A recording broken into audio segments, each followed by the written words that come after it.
সম্মানিত কলেজের বন্ধুগণ, আসসালামু আলাইকুম।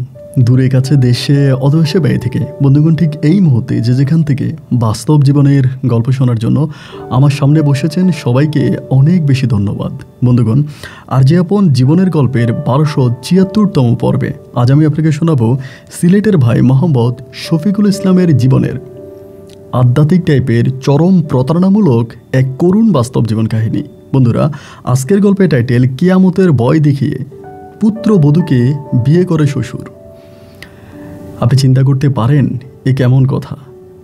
আমাদের এই পৃথিবীতে কিছু মানুষ এতটাই সহজ সরল হয়, এতটাই বোকা হয়, তাদের গল্পগুলো শোনার পরে ঠিক যতটা হাসি পায় ঠিক ততটাই কষ্টও পায়। এই বোকা মানুষগুলোকেই প্রতিনিয়ত আমাদের এই সমাজ ধোঁকা দিয়ে যাচ্ছে।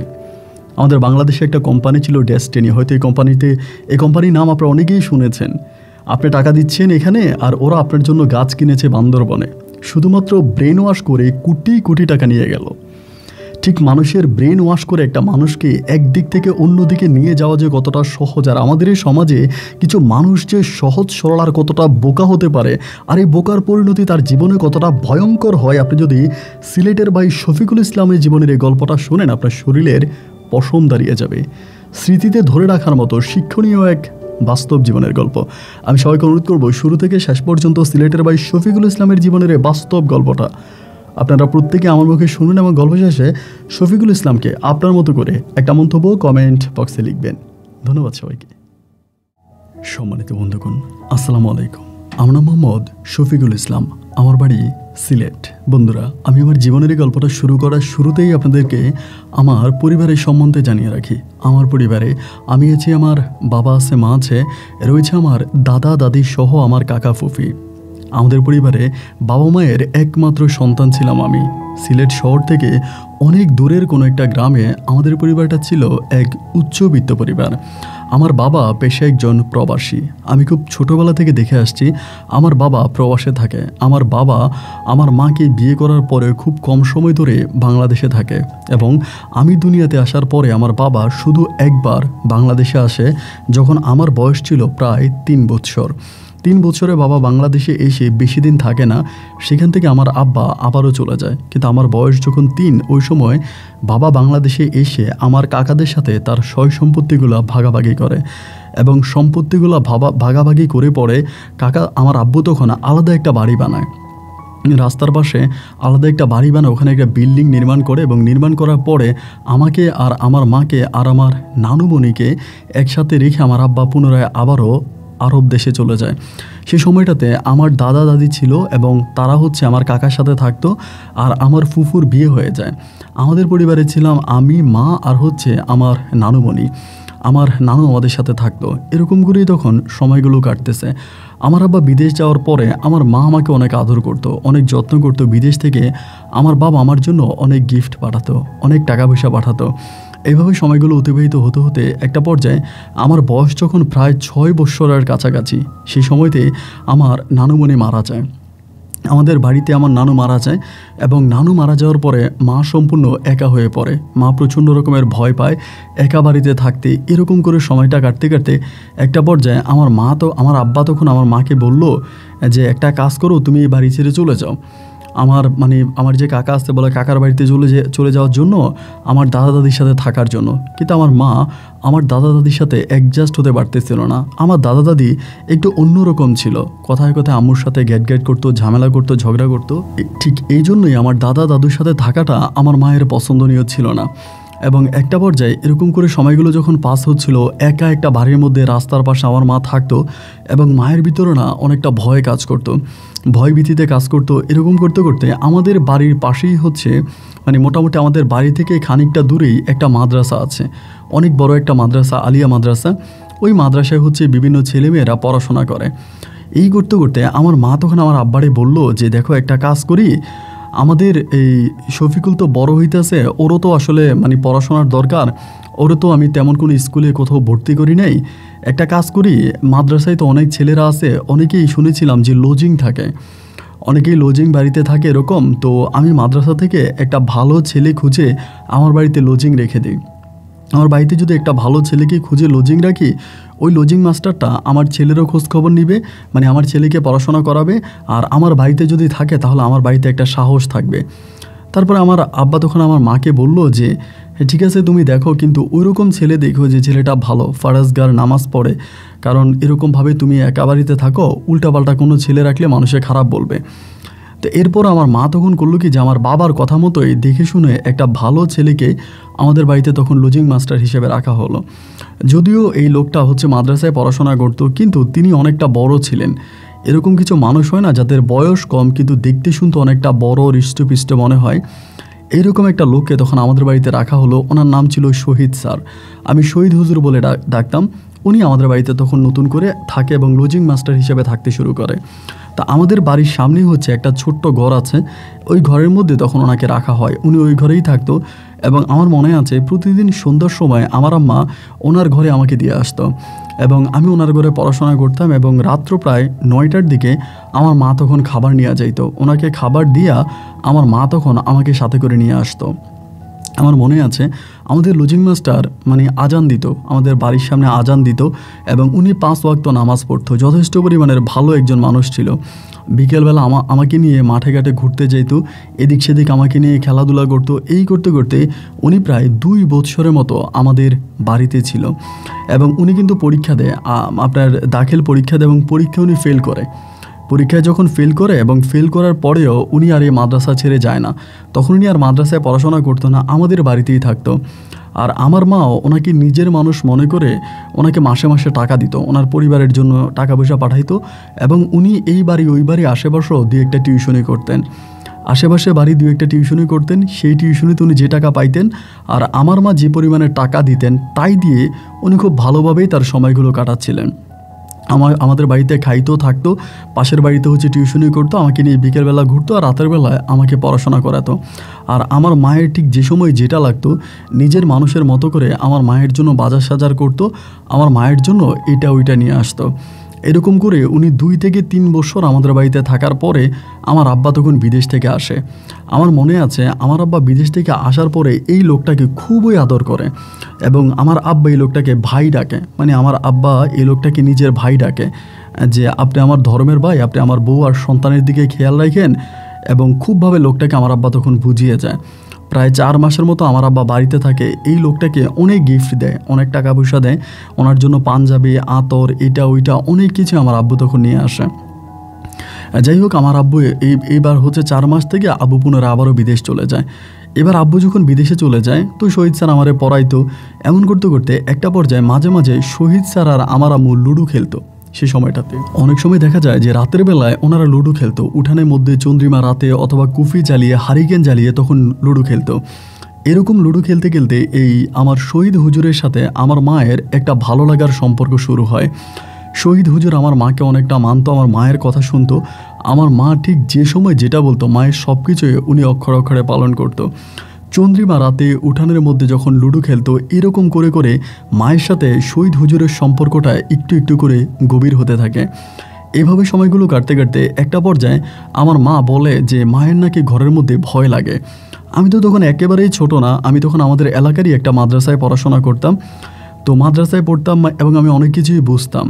তো আমার মা তখন আমাকে বলে যে আমাদের তো একা একা ঘরে থাকতে ভয় লাগে, তা তো শহীদ হুজুরে আমাদের ঘরে আইনা রাখি।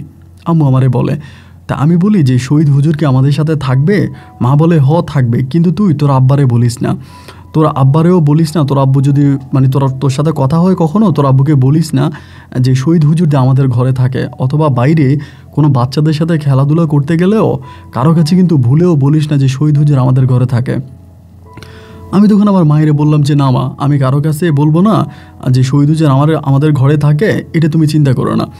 পরে আমি মাকে মানা করে দিলাম, মানে মাকে আমি আর তখন বললাম না এই কথা, মাকে আমি কমিটমেন্ট করলাম। এবং এরপরে দেখা গেল শহীদ হুজুর আমাদের ঘরে থাকতো। তো কেউ খারাপভাবে নেবেন না, শুধু বাস্তবতার জন্যই আমি কথাগুলো বলছি যে আমি মধ্যেখানে ঘুমাইতাম, এক পাশে আমার মা আর এক পাশে হচ্ছে শহীদ হুজুর ঘুমাইতো। রাতের বেলায় যখন প্রস্রাব করার জন্য আমি উঠতাম ঘুম থেকে, আমি দেখতাম যে আমি এক পাশে, শহীদ হুজুর আর আমার মা এক পাশে, মানে আমাকে মধ্যে থেকে সাইডে নিয়ে যাওয়া হতো। এইরকম করে দিন আর রাতগুলো কাটতেছে। বাট আমি তো ছোট মানুষ, এত কিছু বুঝি না। এক পর্যায়ে আমার মা কী করতো, আমার আব্বুর সাথে খুব ঝগড়া করতো, চিঠিপত্রের মাধ্যমে কথোপকথন হতো, অনেক ঝগড়া করতো, এটা নিয়ে ওইটা নিয়ে বিভিন্নভাবে ঝগড়া করতো। সত্যি কথা বলতে গেলে আমার মায়ের বিয়ে হওয়ার পরে আমার বাবা খুব বেশি দিন পর্যন্ত কিন্তু দেশে থাকেনি। বেশিরভাগ সময় হচ্ছে আমার আব্বা বিদেশেই ছিল, দেশে একেবারে ছিল না বললেই চলে। হয়তো দেখা যায় 3 বছর 4 বছর 2 বছর পরে 1 মাস 2 মাস এসে থেকে আমার আব্বা আবার চলে যেত। এমন করতে করতে একটা পর্যায়ে হলো কি জানেন, আমার মা আমাকে বলতে শুরু করে যে শহীদ হুজুরকে তুমি বাবা বলে ডাকবা। মানে আমাকে বলে যদি কেউ না থাকে তাহলে শহীদ হুজুরকে তুমি বাবা ডাকবা। কিন্তু মা যখন এগুলো বলতো আমার কাছে তখন খারাপ লাগতো যে আমার তো বাবা আছে, এরপরও আমি কেন আমার স্যারকে বাবা ডাকবো। তো মা আমাকে বাবা ডাকাইতো। তো ওই সময়টাতে আমি অনেক কিছুই বুঝতাম, বাট এই বুঝার পর আমি কিছু বলতাম না। এই করতে করতে একটা সময় আমার আব্বা আসার সময় হয়, মানে আমার আব্বা নাকি দেশে আসবে। এরকম একটা পরিস্থিতির মধ্যে একদিন রাতের বেলায় আমার মা ব্যাগটেক সব কিছু রেডি করতেছে। ব্যাগটেক সব কিছু রেডি করে আমি তখন বললাম যে মা কই যাবা? মা বলে তোমার নানুর বাড়ি যাব। তা আমি বললাম নানুর বাড়ি যাবা তো রাতের বেলায় কেন? মানে সন্ধ্যা রাতেই, রাত অনেক বেশি না, ধরেন আপনার 7টা-8টা বাজে। তা আমার আম্মা বলে রাতের বেলায় যাব। এরকম করে ব্যাগটেক সব কিছু রেডি করে আমার আম্মা তখন আমাকে নিয়ে বের হলো, বাড়ির মধ্যে তালা মেরে আমাকে নিয়ে বের হলো। এবং বের হওয়ার পরে শহীদ হুজুরও দেখলাম তার ব্যাগটেক সব কিছু নিয়ে বের হয়েছে। আমি বললাম মা শহীদ হুজুর কোথায় যাবে? মা আমারে বলতেছে রাত তো অনেক হয়ে গেছে, তোর শহীদ হুজুর আমাদেরকে তোর নানু বাড়িতে দিয়ে আসবে। এই কথা বলার পরে শহীদ হুজুর, আমি আর মা তখন বের হয়ে একটা গাড়ি নিলাম এবং গাড়ি নিয়ে আমার মা তখন যাইতেছে অনেক দূর যাইতেছে। তা আমার নানু বাড়ি কিন্তু এতটা দূরে না, এত দূরে কিন্তু আমার নানুর বাড়ি না। আমার মা অনেক দূরে চলে গেল এবং অনেক দূরে যাওয়ার পরে একটা জায়গায় এসে পড়ে আমার মা তখন করলো কি, মানে গাড়ি থামিয়ে একটা বিল্ডিংয়ে উঠলো, মানে দোতলা বিল্ডিং।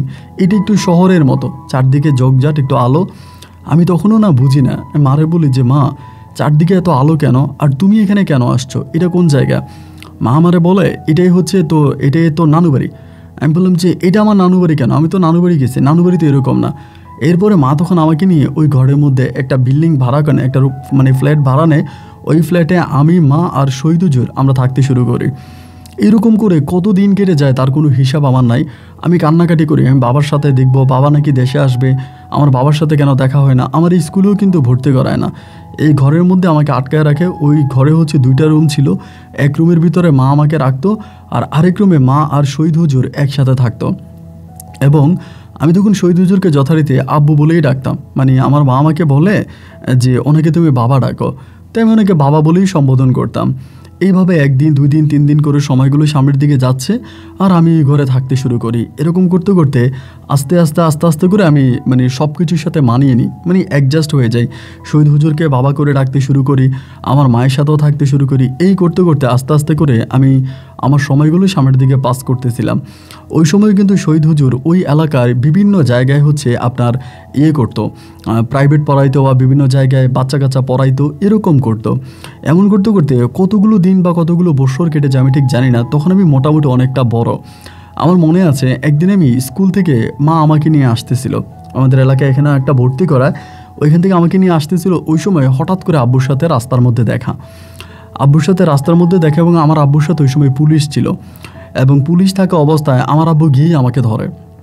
আমি তখন আব্বুকে দেখার পরে দৌড়ে আসি, আব্বুকে জড়াই ধরে আমি কান্না করতে শুরু করি। এবার কান্না করতে শুরু করি পরে পুলিশ তখন আমার আম্মাকে ধরার পরে পুলিশ আমার মাকে তখন নিয়ে যায়। আমি তখন আমার আব্বারে বলি যে আব্বা পুলিশ মারে কোথায় নিয়ে যায়? আমার আব্বা বলে চল আমি তোর বাড়ি নিয়ে যাব। তো আমি তখন মার জন্য খারাপ লাগতেছে, কান্নাকাটি করতেছি। এরপর আমার আব্বু তখন আমাকে নিয়ে যায়। আব্বু আমাকে নিয়ে যাওয়ার পরে আমাকে তখন ওই বাড়িতে রাখে, মানে আমার দাদা দাদির কাছে আমাকে নিয়ে যায়। তো আমি তখন আমার দাদা দাদি আর কাকাদের সাথে থাকতে শুরু করি। তা আমার আব্বু ওই সময় কিন্তু আবার বিদেশে যায় নাই, মানে আর বিদেশে যায় নাই। এবং এরপরে আমার আব্বা এই বাড়িতে আমি থাকতে শুরু করি। দেখা যায় 3 মাস 4 মাস বা 5 মাস পরে আমার মা আমাকে দেখার জন্য আসে।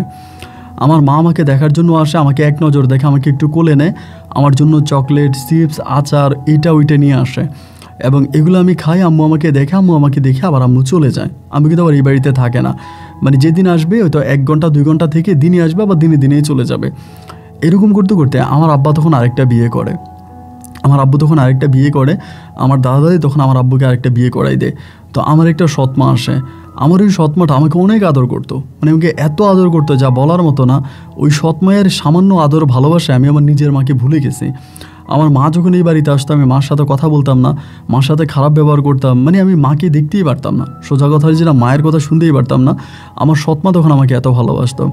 এরকম করে সময়গুলো কাটতে কাটতে আমার আব্বু যখন আমার সৎমাকে বিয়ে করে, তার প্রায় 3 বছর পরে আমার একটা সৎ ভাই হয়। এই সৎ ভাইটা হলে আস্তে আস্তে আস্তে করে আমার আরও 2টা সৎ বোন হয়, আরেকটা সৎ ভাই হয়। আমার 2টা সৎ বোন আর 2টা হচ্ছে সৎ ভাই হয়। এই করতে করতে ওই পরিবারের সদস্য যখন বাড়তেছে, আমার সৎ মায়ের আমার প্রতি তখন ঘৃণা বাড়তেছে। মানে আমাকে আগের মতো টেক কেয়ার করে না, আমাকে যত্ন করে না, আমার সাথে কথা বলে না।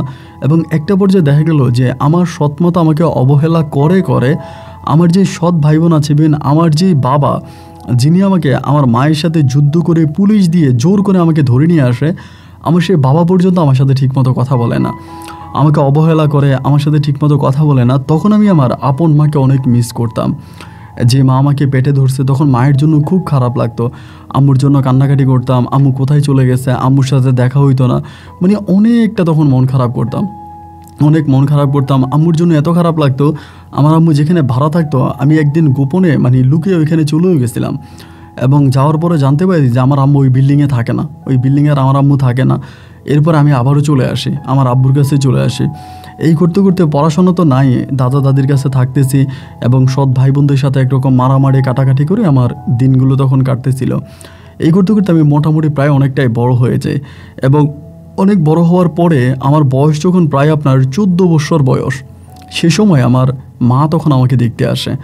আমার মা আমাকে দেখতে আসে প্রায় এদিক দিয়ে প্রায় আপনার 3, 4 বা 5, 6 বছর মতো আমার মা আমাকে দেখতে আসে নাই। 5, 6 বছর মতো মা আমাকে দেখতে আসে না, আমার 14 বছর বয়সে আমার মা তখন আমাকে দেখতে আসে। তো আমি সেদিন মাকে জড়াই ধরে খুব কান্না করি যে এতদিন কেন আসে নাই। এবার মা আমাকে বলে আমি তোকে নিয়ে যাব, তুই আমার সাথে যাবি? আমি তখন আমার মায়ের সাথে যাওয়ার জন্য রাজি হয়ে যাই। 14 বছর বয়সে আমি তখন ওই বাবার ঘর থেকে পালিয়ে আমার মায়ের সাথে সিলেট শহরে চলে যাই। তারপরে সিলেট শহরে আমার মায়ের সাথে আমি তখন থাকতে শুরু করি, আমি আর আমার বাবার কাছে যাই না। তো আমার মায়ের ঘরে কিন্তু আর কোনো সন্তানাদি হয় না। আর আমার যে সৎ বাবা ছিল শহীদ হুজুর, তখন তিনি আমার সাথে অনেক দুর্ব্যবহার করতো, অনেক খারাপ ব্যবহার করতো। এরকম করতে করতে আমি মায়ের সাথে আরও 4 বছরের মতো থাকি। এবং এই 4 বছর আমি আমার বাবার কাছে যাইও না, আর আমার বাবাও আমার কোনো খোঁজখবর নেয় না, আমি কোথায় আছি, কেমন আছি, আমার কোনো খোঁজখবর আমার বাবা নেয় না। এবং আমার বয়স তখন ঠিক 18 বছর বয়সে তো আমি সব কিছু বুঝতাম, আমি একটা টাকরা জোয়ান। ওই মুহূর্তে আমার মা আমাকে বুঝায় যে তোর আব্বা তার সয় সম্পত্তি সব তোর সৎ ভাই বোনদেরকে দিয়ে দিবে, এখন তুই আস্তে আস্তে তোর বাবার কাছে যাওয়ার চেষ্টা কর, তোর বাবার সাথে মিশার চেষ্টা কর। এরকম করে আমার মা তখন আমাকে বলতো। তো মা বললে পরে আমি বেহায়ার মতো বাড়িতে আসতাম। আব্বাও খুব বেশি কথা বলতো না, আমার সৎ ভাই বোন যারা আছে তারাও আমার সাথে কথা বলতো না। আর আমার সৎ মা তো আমার চেহারাই দেখতে পারতো না, মানে উনি আমার চেহারা দেখলে মনে হয় বমি করে দিবে, এমন একটা অবস্থা, মানে আমাকে সহ্যই করতে পারতো না, খুবভাবে আমাকে ঘৃণা করতো। এবং এইভাবে সময়গুলো, দিন আর রাতগুলো পার হতে হতে একটা পর্যায়ে আমার মা তখন আমাকে শিখাই দিল যে তুই তোর আব্বাকে বল যে তুই বিদেশে চলে যাবি, তোর যাতে বিদেশ পাঠাই দেয়, তোর যাতে বিদেশে যাওয়ার জন্য টাকা দেয়। আমার মা তখন আমাকে এটা শিখাই দেয়। ওই সময় কিন্তু আমার মায়ের অবস্থা খুব ভালো না। আমার আব্বা যিনি ছিল সৎ বাবা, আমার শহীদ স্যার, উনি তখন হচ্ছে একটা মাদ্রাসায়, মানে একটা বেসরকারি মাদ্রাসায় না কোথায় যেন একটা শিক্ষকতা করতো। মানে খুব খারাপ একটা অবস্থা, মানে অত যে একদম ভিআইপি কোনো অবস্থা তা না, মোটামুটি একটা অবস্থানের মধ্যে ছিলেন। প্রাইভেট পড়াইতো, এদিকে সেদিকে টিউশনি করতো, টাকা টুকে যা পাইতো মায়ের লেয়া খুব কষ্ট করে উনি চলতো। ওনার সংসারটা মানে চলতে গিয়ে থেমে যায়, এরকম একটা পরিস্থিতি, এরকম একটা অবস্থা। যাই হোক, এভাবেই তখন দিন আর রাত সময়গুলো কাটতেছে। এবং এরকম করে সময়গুলো কাটতে কাটতে একটা পর্যায়ে দেখা গেল কি, আমি তখন আমার আব্বুরে বললাম যে আব্বু আমি তো পড়াশোনা করি নাই, আমার দেশেও ভালো লাগে না, সবসময় মানে খারাপ লাগে, তুমি আমার বিদেশ পাঠাই দাও, আমি বিদেশ যাব। তো অনেকেই তখন লন্ডন থাকতো আমাদের এলাকায়, আমি বললাম যে আমার তুমি লন্ডনে পাঠিয়ে দাও। তো এগুলো নিয়ে তখন আমার মানে সৎ ভাই বোন যারা আছে এরা আমার আব্বুর সাথে খুব ঝামেলা করতো। মানে আমি আমার আব্বার সাথে একটু কথা বলতে পারতাম না। একটা রুমের মধ্যে আব্বুর কাছে গেছি, আব্বুর সাথে বসে যে 2 মিনিট কথা বলবো এইরকম সুযোগ আমি পাইতাম না। মানে আব্বুর সাথে কথা বলতেছি, ওই সময়ের মধ্যে দেখা যায় আমার সৎ ভাই বোন এরা ঢুকে যেত, আমার সৎ মা ঢুকে আব্বুরে নিয়ে যাইতো, মানে আব্বুর সাথে আমাকে একটু কথা বলার সুযোগও দিত না। আর আমার দাদা দাদিও তখন মারা গেছে, কেউ ছিল না। পরে আমি যাই হোক আব্বুকে আস্তে আস্তে করে একটু সময় পাই বুঝিয়ে বলি, আমার আব্বু তুমি বিদেশে পাঠাই দাও, আমার তো দেশে ভাল লাগে না, এবং দেশে থাকলে এই অবস্থা, এইটা ওইটা। পরে আমার আব্বু তখন আমারে বললো যে ঠিক আছে তাহলে তুই পাসপোর্ট কর। এবং আমার সৎমাই আমার ওই বাবাই তখন আমাকে টাকা দেয়, আব্বুর কাছ থেকে টাকা নিয়ে তখন আমি পাসপোর্ট করি। এবং পাসপোর্ট করার পর আমার আব্বা তখন বিভিন্ন জায়গায় আমার পাসপোর্টের ভিসার জন্য অ্যাপ্লাই করে। এই করতে করতে আব্বুর কাছে খুব টাকা পয়সা ছিল না, কারণ আমার আব্বুর টাকা পয়সা ব্যাংক ব্যালেন্স যা ছিল সবই আমার সৎমায়ের হাতে ছিল এবং আমার সৎ ভাই বোনদের হাতে ছিল। আমার আব্বুর কাছে তেমন কিছুই ছিল না। পরে আমার আব্বা খুব ঋণ ফিন করে কষ্ট করে আমাকে সৌদি আরবে পাঠানোর পরিকল্পনা করে এবং সৌদি আরব আমার পাসপোর্টটা পাঠানো হয়। আলহামদুলিল্লাহ প্রায় মাসখানিক পরে আমার সৌদি আরবের ভিসা তখন লাগে এবং সৌদি আরবের ভিসা লাগার পরে আমার মা তখন আমাকে বলে, তুই সৌদি আরবে চলে যা, তুই সৌদি আরবে চলে যা, তুই ওখানে গিয়ে তুই সেটেল হয়ে যা, তুই আর এই চিন্তা করিস না। এবং এরপর আমি তখন আমার আব্বুর কাছ থেকে অনুমতি নিয়ে, আমার আম্মুর কাছ থেকে অনুমতি নিয়ে এবং তাদের দোয়া নিয়ে আমি তখন আরবের দেশ সৌদি আরবে তখন রওনা দিই। এবং সৌদি আরবে যাওয়ার পরে আমাকে যেই কাজ দেওয়া হয় আমি ওই কাজটাই পাই, মানে মোটামুটি ভালো একটা কাজ পাই এবং মাস শেষে ভালো টাকায় বেতন পাইতাম। তো ভালো টাকা বেতন পাইতাম। এভাবে 2 বছর সৌদি আরবে থাকি। 2 বছর থাকার পরে আমি তখন ছুটিতে বাড়িতে আসি। আপনার হচ্ছে এয়ারপোর্টে নামি, আপনার এই সিলেট এয়ারপোর্টে। ওখান থেকে আমার মা আমাকে রিসিভ করে। মা তখন শহরেই থাকতো, মায়ের সাথে একটু একটু থাকে এবং আমি বাড়িতে যাই। বাড়িতে গেলে পরে আমার সৎ ভাই বোন সবার জন্য অনেক গিফট টিফট নিয়ে যায়, মানে আপনার সেন্ট এটা ওইটা অনেক কিছু নিয়ে যায়। আমার সৎ মায়ের জন্য নিয়ে যায়, বাবার জন্য নিয়ে যায়, কিন্তু আমার আব্বাই আমার জিনিসগুলো গ্রহণ করে। আমার সৎ ভাই বোন আর আমার মা আমার কাছ থেকে এই জিনিসগুলো নেয় না, মানে তাদেরকে দিতে চাইলে তারা বলে তাদের লাগবে না, মানে আমাকে ইগনোর করে, আমার কাছ থেকে কোনো জিনিসপত্র নেয় না। তো এরকম করে আব্বুর সাথে তখন সম্পর্ক ছিল। এবং ওই সময় বাড়িতে যাওয়ার পরে আমি মানে একটা বিষয় তখন মানে আন্দাজ করে শুনতে পাইতাম, আমার আব্বার কাছ থেকে নাকি সব কিছু আমার সৎ ভাই বোনেরা নিয়ে গেছে। মানে আমার আব্বার যে সয় সম্পত্তিগুলো ছিল এগুলো থেকে নাকি সব কিছু আমার সৎ ভাই বোনেরা কেমনে আমার আব্বার কাছ থেকে মানে সিগনেচার নিয়ে সব নিয়ে গেছে। তো আমি তো তখন ধরুন ছুটিতে গেছি, বাংলাদেশের ছুটির মধ্যে, এবং এটা যখন আমি শুনলাম যে আমার আব্বার সমস্ত সয় সম্পত্তি আমার সৎ ভাই বোনেরা নিয়ে গেছে, আমি তো তখন অবাক হয়ে গেলাম এবং আমার মাথায় তখন আসমান ভেঙে পড়লো। আমি আমার মায়ের সহযোগিতায় আব্বাকে নিয়ে থানা টানায় এটা ওইটা অনেক দৌড়দৌড়ি করলাম এবং আমার সৎ ভাই তখন আমাকে হুমকি দিল যে আপনি যদি এগুলো নিয়ে দৌড়দৌড়ি করেন আপনি আর বিদেশে যেতে পারবেন না, আপনার বিদেশ যাওয়া বন্ধ করে দেবো, আমরা আপনার নামে মামলা দায়ের করব এবং মামলার কপি আমরা এয়ারপোর্টে দিব। মানে এরকমভাবে তখন আমাকে সরাসরিভাবে থ্রেট দিতে থাকে এবং ওনাদের কাছে এইভাবে থ্রেট পাইতে থাকি এবং থ্রেটগুলো নিতে নিতে একটা পর্যায়ে আমার কাছে মনে হলো যে এটা তো ঠিক এবং আমার এরকম সমস্যা করে। আমার মা তখন আমারে বলে, আমি তো দেশে আছি, আমি জায়গা সম্পত্তিগুলো দেখবো বা আমি মামলা নিয়ে নড়বো, তুই বিদেশে চলে যা। আমার আম্মুর কথা মতো তখন আমি আমার ছুটিটা আমি আসছিলাম কিন্তু বিয়ের সাথে করার জন্য, মানে বিয়ে করব ওইরকম একটা পরিকল্পনা, আমি স্বর্ণগয়নাও নিয়ে আসছি বিয়ের সাথে করার জন্য। কিন্তু দেখা গেল আমার আব্বুর ওই জায়গা সম্পত্তির ঝামেলায় পড়ে আমার ছুটি ওখানেই কভার হয়ে গেল, আমি আর বিয়ে শাদী করতে পারলাম না। এবং বিয়ে শাদী না করতে পেরে আমি পুনরায় আবারও আরবের দেশ সৌদি আরবে চলে গেলাম। এবং সৌদি আরবে যাওয়ার ঠিক 8 মাসের মাথায় আমার আব্বু তখন মারা যায়। এবং আব্বু মারা যায়, আমি দেশে আসতে চাচ্ছিলাম আমার আব্বুর কবরে মাটি দিতে, কিন্তু আমার মা মানা করছে। আমার মা বলে, তোর সৎ ভাই বোনেরা অনেক ক্ষেপে আছে, তুই যদি এখন আসিস তাহলে তোর নামে মামলা করে দিবি, তুই আর বিদেশ ফিরে যেতে পারবি না, এখন তুই আসবি না।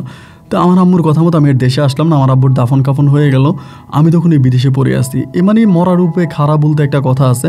আমার আব্বা মারা যাওয়ার কিছুদিন পরেই, মানে প্রায় আপনার মাসখানিক পরে, আমি যে কোম্পানিতে চাকরি করতাম আমার কোম্পানিটা মানে বিক্রি করে ফেলে, আরেকটা কোম্পানির কাছে আমাদেরকে বিক্রি করে দেয়, মানে আমরা যারা শ্রমিক আছে আমাদেরকে বিক্রি করে। এবং এরপরে দেখা যায় যে 4 মাস কাজ করলেও 1 মাসের বেতন পাই না।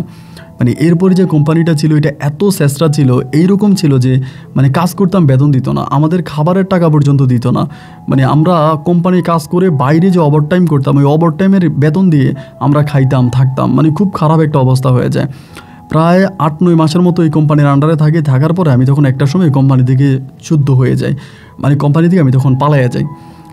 মানে একদম মানে পাসপোর্ট সব মানে যেটা বলে যে লাফাঙ্গা হয়ে যায়, ওখান থেকে পালাইয়া আমি তখন আরেকটা জায়গায় গিয়ে একটা মরুভূমির মধ্যে একটা মানে উট দেখাশোনা করার ওখানে একটা চাকরি নেই অবৈধভাবে। তো অবৈধভাবে ওখানে গিয়ে আমি তখন কাজ করতেছি। ওই সময় তো আমার আব্বু মারা গেছে। তা আব্বু মারা যাওয়াতে আমি আর আব্বুর সাথে তো আমার কথা হয় না, আব্বু কবরে চলে গেছে। আমার যেই সৎ বাবা ছিল শহীদ স্যার, আমি যখন শহীদ স্যারের সাথে মাঝে মাঝে কথা বলতাম, ওনারে ফোন দিতাম, ওনার সাথে কথা বলতাম এবং আমার মার সাথে আমি কথা বলতাম, আমার আম্মু কথা বলাই দিত, আমি স্যারের সাথে কথাবার্তা বলতাম।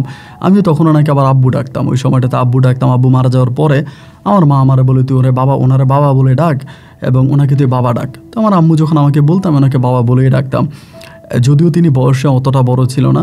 তো যাই হোক এরকম করেই তখন আমি ওনাকে আব্বা ডাকতেছি। এইভাবে প্রায় আমি আরও বেশ অনেকগুলো বছর সৌদি আরবে থেকে যাচ্ছি। তো ওই সৌদি আরবে থাকতেছে, এমন থাকা অবস্থায় একদিন হলো কি আমার মা বলতেছে যে আমারে বলে যে শফিকুল, মা তোর একটা ছবি পাঠাইছি অ্যান্ড ছবিটা দেখতো, মানে আম্মু আমাকে এটা বলে। আমি তো কিসের ছবি? তখন আম্মু আমাকে মোবাইলে একটা ছবি পাঠায় এবং ভাই বিশ্বাস করবে না, ছবিটা দেখার পরে আমার কাছে মনে হলো আমি যে সৌদি আরবে যে মেয়েগুলোকে দেখি না, মানে আরব দেশের মেয়ে, একেবারে আরব দেশি একটা মেয়ের মতো, বয়সটা একটু কম, বোরকা পরিহিত অবস্থায়, খুবই সুন্দর, এত সুন্দর বলার মতো না। আমি তখন মারে বলি যে মা ছবিটা যে পাঠাইছো, এই ছবিটাকে এডিট করে পাঠাইছো? আমার মা বলে না, এডিট করে পাঠাই নাই, অ্যান্ড ছবিটা তোর কাছে কেমন লাগে? তাই আমি বললাম যে ছবিটা তো ভালোই লাগে, এটা কি? আমার মা বলে এই মেয়েটারে তোর আব্বা প্রাইভেট পড়ায়, এই মেয়েটা মাদ্রাসায় পড়ে, তোর আব্বার মাদ্রাসায় পড়ে, আর তোর আব্বা মেয়েটারে প্রাইভেট পড়ায়, এবং মেয়েটারে আমি তোর আব্বার মাদ্রাসায় গেছি যে কোনো কারণে, যাওয়ার পরে মেয়েটারে দেখলাম এবং দেখার পর আমার মেয়েটারে খুব মনে ধরছে। আর তোর আব্বাও বলছে তাদের মাদ্রাসায় নতুন একটা মেয়ে ভর্তি হয়েছে এবং মেয়েটা একেবারে খুবই সুন্দরী। তাই আমিও গেলাম অন্য একটা কারণে, যাওয়ার পরে মেয়েটারে মাদ্রাসায় দেখলাম এবং মেয়েটা দেখতে একেবারে অপরূপা সুন্দরী। তো বাবারে আমি এই মেয়েটাকে তোকে বিয়ে করাবো, আমার মা আমারে বলতেছে। তা আমি তখন মারে বললাম যে তুমি যে আমার মেয়েটারে বিয়ে করাইবা, আমি তো দেশে যাইতে পারবো না, কারণ আমি এখানে অবৈধ আছি। আমি যদি একবার দেশে যাই তাহলে আমি আর মানে ফিরে আসতে পারবো না। আমার পারিবারিক অবস্থাও তখন খুব একটা ভালো না, বুঝেন তো।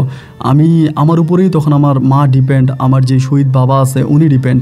আর আমি তো আমার সৎ ভাই বোনদের সাথে মারামারি করে আর সেই সম্পত্তির জন্য গেলাম না, ওই জায়গা সম্পত্তির জন্য গেলাম না। এগুলো আমার বাবা জীবিত থাকা অবস্থায় তারা কেমনে আমার আব্বার কাছ থেকে সব কিছু নিয়ে গেছে, মানে আমি কিছুই পাই নাই। সত্যি কথা বলতে আমার বাবার সম্পত্তির কানা করেও আমি পাই নাই। তো আমি তখন সৌদি আরবে পড়ে আছি, 2 টাকা 4 টাকা যা ইনকাম করতেছি তাই তখন মারে দিচ্ছি, বাবারে দিচ্ছি। এবং এই করতে করতে তখন আমার মা আমারে বলে এই মেয়েটারে আমার খুব মনে ধরছে, এখন আমি তোর এই মেয়েটারে বিয়ে করাবো। তাই আমি বললাম আমি অবৈধ, আমি কেমনি বিয়ে করবো? মা আমারে বলে আমি মেয়ের মা বাবার সাথে কথা বলবো। তো মেয়ের বাবা মাও অনেকটা একটু মানে দরিদ্র পরিবারেরই, মানে যেটা বলে নিম্নবিত্ত পরিবারের। মেয়ের বাবা হচ্ছে ফুচকা বিক্রি করে, এই যে ফুচকা চটপটি এগুলো মাদ্রাসা স্কুলের সামনে বিক্রি করে। এবং ওই লোকের মেয়ে হচ্ছে 2টা, এটা বড় আর একটা ছোট, তবে মেয়ে খুব মানে দেখার মতো লাক্সারিয়াল টাইপের। তো আমার মা এই মেয়ে আমাদের ঘরে আসতো, আসার পরে মা আমার সাথে কথা বলাই দিত। মেয়ের কাছে তো মোবাইল থাকতো না, আমার সাথে কথা বলাই দিত। তো আমি মেয়ের সাথে কথা বলতাম, বা মেয়ে আমার সাথে খুব মানে ভালোভাবে ব্যবহার করতো, অনেকভাবে মানে ছিল। এইরকম করে সময়গুলো কাটতে কাটতে মেয়ে যেহেতু সুন্দর ছিল, একেবারে পুরীর মতো চেহারা, তার জন্য দেখা যায় যে এদিক সেদিক থেকে শহরের মধ্যে অনেক ভালো ভালো মেয়ের জন্য বিয়ের প্রপোজাল আসতে থাকে।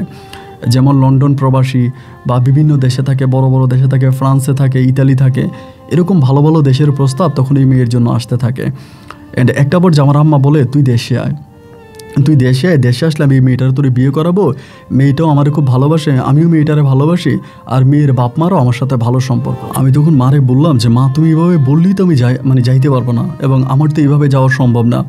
আমি এইভাবে চলে গেলে আমি আর কখনোই দেশে ফিরে আসতে পারবো না, আর আমি যে দেশে কিছু একটা করব এরকম অবস্থাও তো আমার নাই। তুমি তো জানো বাবা সামান্য একটা চাকরি করে 5,000-7,000 টাকা বেতন পায়, এই টাকা দিয়ে কি আর সংসার চলবে? মানে আমিও তো নিজেও খাইতে পারবো না, চলতে পারবো না। তো আমি দেশে যাব না, মেয়ের বিয়ে হয়ে যাক, মানে আমার কথা হচ্ছে মেয়ের বিয়ে হয়ে যাক। মেয়েটা কিন্তু খুব সুন্দর, মানে আমারও মনে ধরছিল যে জীবনে যদি এরকম একটা মেয়ের বউ বানাতে পারি তাহলে আর জীবনে কি লাগে, মানে তাহলে তো জীবনে আর কোনো কিছু লাগবেই না যদি এত সুন্দর একটা মেয়ে আমার বউ হয়। তো এখন যেহেতু মেয়েটার অন্যত্রে মানে বিয়ে হয়ে যাবে, আমিও যেতে পারবো না, তো মনটা তখন বুঝাই নিলাম। এর কিছুদিন পরে আমার মা তখন আমারে বলে, আমার আম্মা তখন এই জিনিসগুলো আমার ওই যে সৎ বাবা আছে ওনার সাথে আলোচনা করে, ওনার সাথে আলাপ আলোচনা করে আমার মা বলে এই শফিকুলকে একটা কাজ করলে কেমন হয়, তোর বাবার সাথে কথা বললাম, তোর বাবা বলল এখন ইদানিং নাকি অনেক বিয়ে মোবাইলে হয়, মানে ভিডিও কলে নাকি অনেক বিয়ে হয়, এখন তুই কি ভিডিও কলে বিয়ে করবি? আমার মা আমার এটা বলতেছে। তুই তখন কিন্তু এই মানে শুরু হয়েছে মাত্র, এই যে ভিডিও কলের মাধ্যমে যে বিয়েগুলো হইতো এগুলো মাত্র শুরু হয়েছে। এখানে সেখানে আমিও 2-1 জায়গায় শুনতেছি যারা দেশে যাইতে পারে না বা অবৈধ আছে, বিভিন্ন সমস্যার মধ্যে আছে, এরা মোবাইলে বিয়ে করে ফেলে, দেন তাদের বউ তাদের বাবা মায়ের সাথে থাকে। আমি তখন আমার মায়েরে বললাম যে মা মোবাইলে বিয়ে করব, এখন এটা কেমন দেখায় বা সমাজ কি বলবে, মানুষ কি বলবে? আমার মা বলে তোর আব্বাই তো হুজুর, তোর আব্বাই তো অনেক বুঝে, এখন তোর আব্বা বলতেছে নাইলে মোবাইলে বিয়ে করে ফেলার জন্য, যেহেতু তুই এখন আসতে পারবি না, আর তাদের মেয়েটাও অনেক রূপসী, মেয়েরও অন্যত্রে বিয়ে হয়ে যেতে পারে, এই ভয়ে তোর আব্বা তোরে বলতেছে যে তুই আয় মোবাইল ফোনে তাহলে বিয়ে হয়ে যাক। আমি তখন আমার মায়েরে বললাম যে তাহলে তো এটা খারাপ হয় না, মানে যেটা বলছো যে যদি এরকম হয় যে মোবাইল ফোনে বিয়ে করব, কিন্তু আমি যে কখন দেশে যাব তার তো কোনো নিশ্চয়তা নাই। দেখা যায় আমার দেশে যেতে অনেক সময় লাগবে, অনেক সমস্যা হবে, এরপরে এই মেয়ে থাকবে কি না, না পরে আমাকে ছেড়ে যদি চলে যায়, আমার মা বলে না, যাবে না, এই মেয়ে তোরে ছেড়ে যাবে না, তুই চিন্তা ভাবনা করিস না, মেয়ে তোর সাথেই থাকবে। এবং মেয়ে যথেষ্ট পরিমাণে নম্র ভদ্র, আমি যা বলি মেয়ে আমার সব কথাই শোনে এবং তোর আব্বা সব কথাই মানে। আমি তখন বললাম যে তাহলে ঠিক আছে, এরকমই যদি হয়ে থাকে আলহামদুলিল্লাহ, তোমরা মোবাইল ফোনে তাহলে বিয়ের ব্যবস্থা করো। আমি তখন আমার আম্মারে বিয়ের অনুমতি দিলাম এবং অনুমতি দিলাম পরে আমার আম্মা তখন আমার বিয়ের জন্য গোছগাছ করলো এবং একদিন আমাকে জানালো। আমি তখন আমার যে কোম্পানিতে কাজ করি, এদের অনেক ভাই আছে, কুমিল্লার, আপনার সিলেটের, চট্টগ্রামের ভাইজান আছে, এদের সবাইকে জানে। একদিন রাতের বেলায় তখন ভিডিও কলের মাধ্যমে, ওই মেয়েটার নাম ছিল জান্নাত, জান্নাতের সাথে আমার তখন বিয়ে হয়ে যায়। এবং ভিডিও কলে বিয়ে হওয়ার পরে আমার বউটা খুব বোকা ছিল, মানে এত বোকা ছিল ভাই কি বলবো, মানে এত বড় একটা মেয়ে তখন মোবাইল চালাইতে পারতো না। আমি ওর জন্য সৌদি আরব থেকে একটা মোবাইল ফোন পাঠাইছি, ওইটা কীভাবে চালাবে ও জানে না, মানে এটা মোবাইল ব্যবহার করতে পারতো না, এরকম বোকা ছিল। বাট আমার আব্বা আম্মার অনেক সেবা যত্ন করতো, আমার আব্বা আম্মার কথা শুনতো, আব্বা আম্মাকে মানতো, আব্বা আম্মা ঠিক যখন যেটা বলতো মানে তাদের কথার বাইরে চলতো না। আর বিয়ে হবার পরে, মোবাইল ফোনে বিয়ে হবার পরে এই মেয়ে টোটালি আমাদের পরিবারেই থেকে গেছে, আমার আব্বা আম্মার সাথে থাকতেছে, আমাদেরকে ছেড়ে যায় নাই। মেয়ের বাপ মায়ের কাছে খুবই কম যায়, গেলে হয়তো এক রাত, খুব বড় জোরে 2 রাত, আবার আমার আম্মুর কাছে চলে আসে।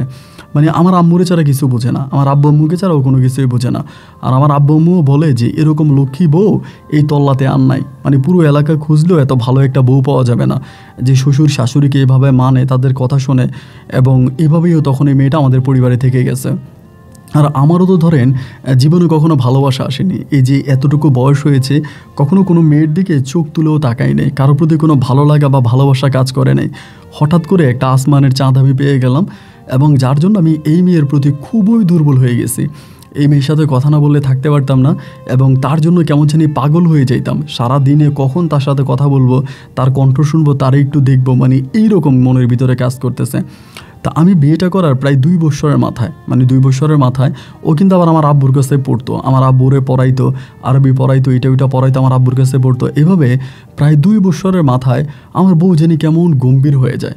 লাইক 2টা বছর পরেই বিয়েটা করার, বউটা জানি কেমন গম্ভীর হয়ে যায়, এক গোড়া বসে থাকে, চুপচাপ থাকে। ধরেন অনেকটা প্রশ্ন করলে একটা প্রশ্নের উত্তর দেয়, মানে কেমন জানি একটা তার ভিতরে একটা মানে অন্যরকম চিন্তা ঢুকে যায়, মানে কেমন জানি খুব চিন্তা করতেছে, খুব একটু চিন্তার বিষয়। আমি না বুঝতে পারলাম না যে হঠাৎ করে এরকমটা কেন করতেছে, হঠাৎ করে ভীষণ রকমের চিন্তা ভাবনা চিন্তার মধ্যে থাকে। মানে আমি ওর সাথে ভিডিও কলে কথা বলতেছি, ওই আমার সাথে কথা বলতেছে, মনে হয় যেন মাথা চুলকাইতেছে, কী জানি চিন্তা করে, মানে সারাক্ষণই একটা চিন্তা ভাবনা একটা টেনশনের মধ্যে আছে।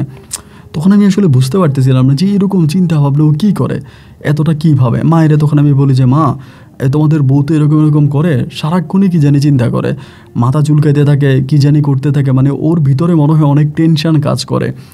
এখন ওর ভিতরে কী এমন টেনশন, ও সারাক্ষণ কী এমন চিন্তা করে, তুমি কি আমাকে বলতে পারো? আমার মা বলে একটা কাজ কর, তুই দেশে চলে আয়, টাকা পয়সা তো মোটামুটি যা কামাইছিস, বা আমি কিন্তু অত টাকা পয়সা ইনকাম করতে পারি নাই ভাই, কারণ অবৈধ থাকা অবস্থায় আবার আমার আম্মা যেখানে থাকে ওইটা ভাড়া, প্রতি মাসে ঘর ভাড়া দিতে হয়, এবং শহরে তারা থাকে, তাদের তো নিজেদের অনেক খরচ বরচ দেওয়া লাগে। তো এত খরচ টরচ দেওয়ার পরে আমার কাছে অবশিষ্ট তেমন কোনো টাকা পয়সা থাকে না, তো আমার কাছে জমানো কোনো টাকাও নাই। আমার আম্মা বলে তুই দেশে চলে আয়, কারণ তোর বউটা জানি কেমন হয়ে গেছে, মানে তোর সাথে বিয়ে হলো, এত বছর হলো, তুই দেশে আসিস না, সারাক্ষণ একা একা বসে থাকে, মন খারাপ করে থাকে, ওর মনের ভিতরে কি জানি কি ঢুকে গেছে, একটা কাজ কর, তুই দেশে চলে আয়। তা আমি যখন জান্নাতের সাথে কথা বলি, মানে আমার কাছে মনেই হয় না যে ও অ্যাকচুয়ালি আমার যে একটা শূন্যতা, আমার ওই শূন্যতা ওকে কষ্ট দিচ্ছে, আমার শূন্যতার জন্য ওর মন খারাপ, এটা কিন্তু আমার কাছে মনেই হয় না। বাট কেমন জানি ও একটা চিন্তায় পড়ে গেছে, মানে একটা ভিন্ন রকমের একটা চিন্তা ভাবনা ওর মাথায় কাজ করতেছে। তারপরেও বুঝতে পারি না যে কী নিয়ে এত চিন্তা করে বা কী নিয়ে এত টেনশন করে। এবং মা বলে যে তুই কী নিয়ে এত চিন্তা করিস, সারাটাক্ষণ এরকম চিন্তা ভাবনা করিস, মানে কি হয়েছে বল। আমার মায়ের কাছেও কোনো কথা বলে না এবং আমার আম্মুর কাছেও কোনো কথা বলে না। আম্মুর কাছে কোনো কথা মানে বলতে গেলে, মানে আম্মু কিছু বলতে গেলে ও আম্মুর কাছ থেকেও কথা হাইড করে, মানে আম্মুর কাছেও লুকায়, কোনোভাবে খোলামেলা করে আমার মাকেও কোনো কিছু বলে না। মাও তখন খুব টেনশনে পড়ে যায় যে কি করব মেয়েটারে নিয়ে, এখন মানে কি করা যায়। মানে আম্মু আমাকে বলে তুই দেশে চলে আয়, অ্যাকচুয়ালি তুই দেশে আসলেই সব কিছু ঠিক হবে। তো আমিও তখন দেশে যাওয়ার জন্য প্রস্তুতি নিতেছি যে যাই হোক আমি ধরা দিব এবং পুলিশের কাছে ধরা দিয়ে আমি দেশে চলে যাব, মানে আমি দেশে চলে যাব। এইরকম করে আমি যেদিন পুলিশের কাছে ধরা দিই, মানে মাকে ফোন টোন করে যে মা আমি আজকে ধরা দিব, হয়তো আমার মাসখানিক জেল হবে এবং এরপর আমি দেশে চলে আসবো, তো আমি দেশে আসবো, এরকম করে আম্মুর সাথে কথাবার্তা বলে আমি তখন পুলিশের কাছে ধরা দিই। এবং পুলিশের কাছে ধরা দিলে প্রায় 15 দিনের মতো আমার জেল হয়। এই 15 দিন আমার আম্মুর সাথে, আমার পরিবারের সাথে, কারোর সাথে আমার কোনো যোগাযোগ নাই, কথাবার্তা নাই। এবং 15 দিন পরে আমি যখন বাংলাদেশে আসি, আসার পরে এয়ারপোর্টে এসে আমার মাকে কল দিলে পরে আমার মা তখন আমাকে রিসিভ করার জন্য আসে এয়ারপোর্টে। এবং আসার পরে ভাই আমার মা জানি কেমন একটা কান্না একটা ভাব, মানে কান্না জনিত একটা ভাব, মানে দেখে মনে হয় যে আমার মায়ের কেমন জানি খুব একটা আমি বললাম যে মা এরকম কেন, তুমি এরকমটা করতেছো কেন? মা আমারে বলে চল বাসায় চল। তাই আমি বললাম আব্বার কিছু হয়েছে, আব্বার কোনো সমস্যা, আব্বার কিছু হয়েছে কিনা আমারে বলো। মা আমারে বলে না, তোর বাবার কিছু হয় নাই, তোর বাবা ঠিক আছে, চল তুই বাসায় চল। কী কারণে আম্মুর মন এরকম খারাপ বা আম্মা এরকম বিষণ্ণতায় পড়ে গেল আমি ভাই এটা বুঝতে পারলাম না। এরপরেও বাসায় গেছি এবং বাসায় যাওয়ার পরে দেখলাম যে আমার আব্বা বাসায়, আব্বুরে সালাম দিলাম, উনি আমাকে সালামের উত্তর দিল। দেওয়ার পর ওনারও মনটা অনেক খারাপ। পরে মারে বললাম যে মা কী হয়েছে, আর তোমাদের বউ কোথায়, মানে জান্নাত কই? এই জান্নাতের কথা বলছে, মা তখন নিচের দিকে তাকায় আছে। আমি তখন বললাম মা কী হয়েছে, জান্নাত কই? আমার বাবা তখন আমার এই পাশের রুম থেকে বলতেছে ওই মেয়ের কথা ভুলে যাও, তোমার আমরা দেখে শুনে আরও এক জায়গায় বিয়ে করাবো। মানে আমি তখন বুঝে গেলাম যে অবশ্যই জান্নাতের কিছু একটা হয়েছে। আমি তখন বললাম যে মা আমার কাছে বলো জান্নাতের কি হয়েছে বা জান্নাত কই, মানে কি হয়েছে আমি একটু জানতে চাই। আমার মা তখন আমাকে বলে এই মেয়েটার উপর থেকে যতটা ভালো মনে করছি বা আমাদের সাথে যেরকম নম্র ভদ্র ভালো আচরণ করছে দেখে যে মনে হয়েছে এরকম মেয়ে দুনিয়াতে হয় না, যথেষ্ট নম্র ভদ্র ভালো একটা মেয়ে, কিন্তু ভিতর থেকে তো মেয়েটা এরকম ছিল না বাবা। এই মেয়েটা যে একটা প্রতারক, এই মেয়েটা যে একটা বেঈমান, এটা তো আমরা বুঝতে পারি নাই। এই মেয়ের ভিতরে শয়তানি ছিল। এই মেয়ে গোপনে অন্য ছেলেদের সাথে কথা বলতো এবং কথাবার্তা বলে অন্য কোনো ছেলের সাথে তোর বউ পালায়ে গেছে। মানে মার কথাটা শোনার পরে আমার এক বিন্দু পরিমাণেরও বিশ্বাস হয় নাই যে জান্নাতের মতো মেয়ে অন্য কোনো ছেলের সাথে পালিয়ে যেতে পারে। কারণ তার সাথে আমি রাতের পর রাত কথা বলতাম, দিনের পর দিন কথা বলতাম। যে মেয়েটা এতটাই বোকা, মানে আমার লাইফে আমি বোকা মেয়ে দেখেছি কিন্তু এতটা বোকা দেখি নাই। এবং এইরকম বোকা প্রকৃতির একটা মেয়ে মানে হুট করে একটা ছেলের সাথে পালিয়ে যাবে, একটা ছেলেকে ভালোবেসে বিয়ে করে পরকীয়া করবে, এবং এইটা আমার কাছে কোনোভাবেই বিশ্বাস হচ্ছিল না। মানে আমার মায়ের কথাটা আমার কাছে পরিপূর্ণভাবে অবিশ্বাস্য মনে হচ্ছে। আমি তখন মায়েরে বললাম যে না মা, তোমার এই কথার মধ্যে কোথাও না কোথাও একটু দুর্বলতা আছে বা একটা ঘাটতি আছে। আমার কাছে মনে হয় না যে এইভাবে জান্নাত অন্য কারোর সাথে পরকীয়া করে পালায়ে যাবে। আমার আব্বা বলে আমরাও তো এটা কখনো ভাবি নাই, আমরাও তো এটা কখনো চিন্তা করি নাই। আমরা তো মেয়ে দেখে মনে করছিলাম যে এরকম মেয়ে হয় না, কিন্তু কার ভিতরে কি লুকিয়ে আছে উপর থেকে দেখলেও তো আর বোঝা যায় না। তো আমি যখন বাড়িতে আসছি তখন প্রায় বিকেল হয়ে সন্ধ্যা হয়ে গেছে। তো আমি সারাটা রাত ঘুমাইতে পারি নাই, কখনো খাটের এই পাশ কখনো ওই পাশ, কারণ আমি তোরে ভালোবাসছিলাম এবং যে মানুষটাকে এত ভালোবাসছি যে আমি ওকে ছাড়া কোনো কিছু মানে চিন্তাই করতে পারি না। ও অন্য কোনো ছেলের সাথে পালায়া যাবে এটা আমার মনেই হয় না। যাই হোক, পরের দিন ঘুম থেকে উঠছি, উঠার পরে দেখলাম আমার শ্বশুর শাশুড়ি আসছে। এনারা এসে আমার কাছে কান্নাকাটি করতেছে, বাবা আমাদের মেয়ে চলে গেছে। আমি বললাম আপনাদের মেয়ে চলে গেছে, আপনাদেরকে বলে যায় নাই? বলে না, আমাদেরকে কিছু বলে না, আমাদের মেয়ে কোথায় আছে না আছে আমরা সেটাও জানি না, আমাদের মেয়ে কি উধাও হয়ে গেলাম। বললাম কী বলেন, ও যদি অন্য কোনো ছেলের সাথে পালিয়ে যায় আমার আব্বা আম্মার সাথে না হয় যোগাযোগ না করবে, কিন্তু আপনাদের সাথে যে যোগাযোগ করবে, মানে আপনাদেরকে তো বলবে যে ও কোথায় আছে কেমন আছে, এটা তো আপনাদেরকে বলবে, তো আপনাদেরকে বলবে না? বলে না বাবা, আমাদের সাথেও তো কোনো যোগাযোগ করে না, কোনো কথাবার্তা বলে না, ও কি বেঁচে আছে না মরে গেছে আমরা সেটাও জানি না। এবার আমার ভিতরে টেনশন ঢুকে গেল। আমি তখন মায়েরে বললাম যে মা, আমরা একটা থানায় একটা চিঠি করে ওকে পাওয়া যায় না এরকমভাবে কিছু। আমার মা বলে মেয়ের বাবা মা যে মানা করে।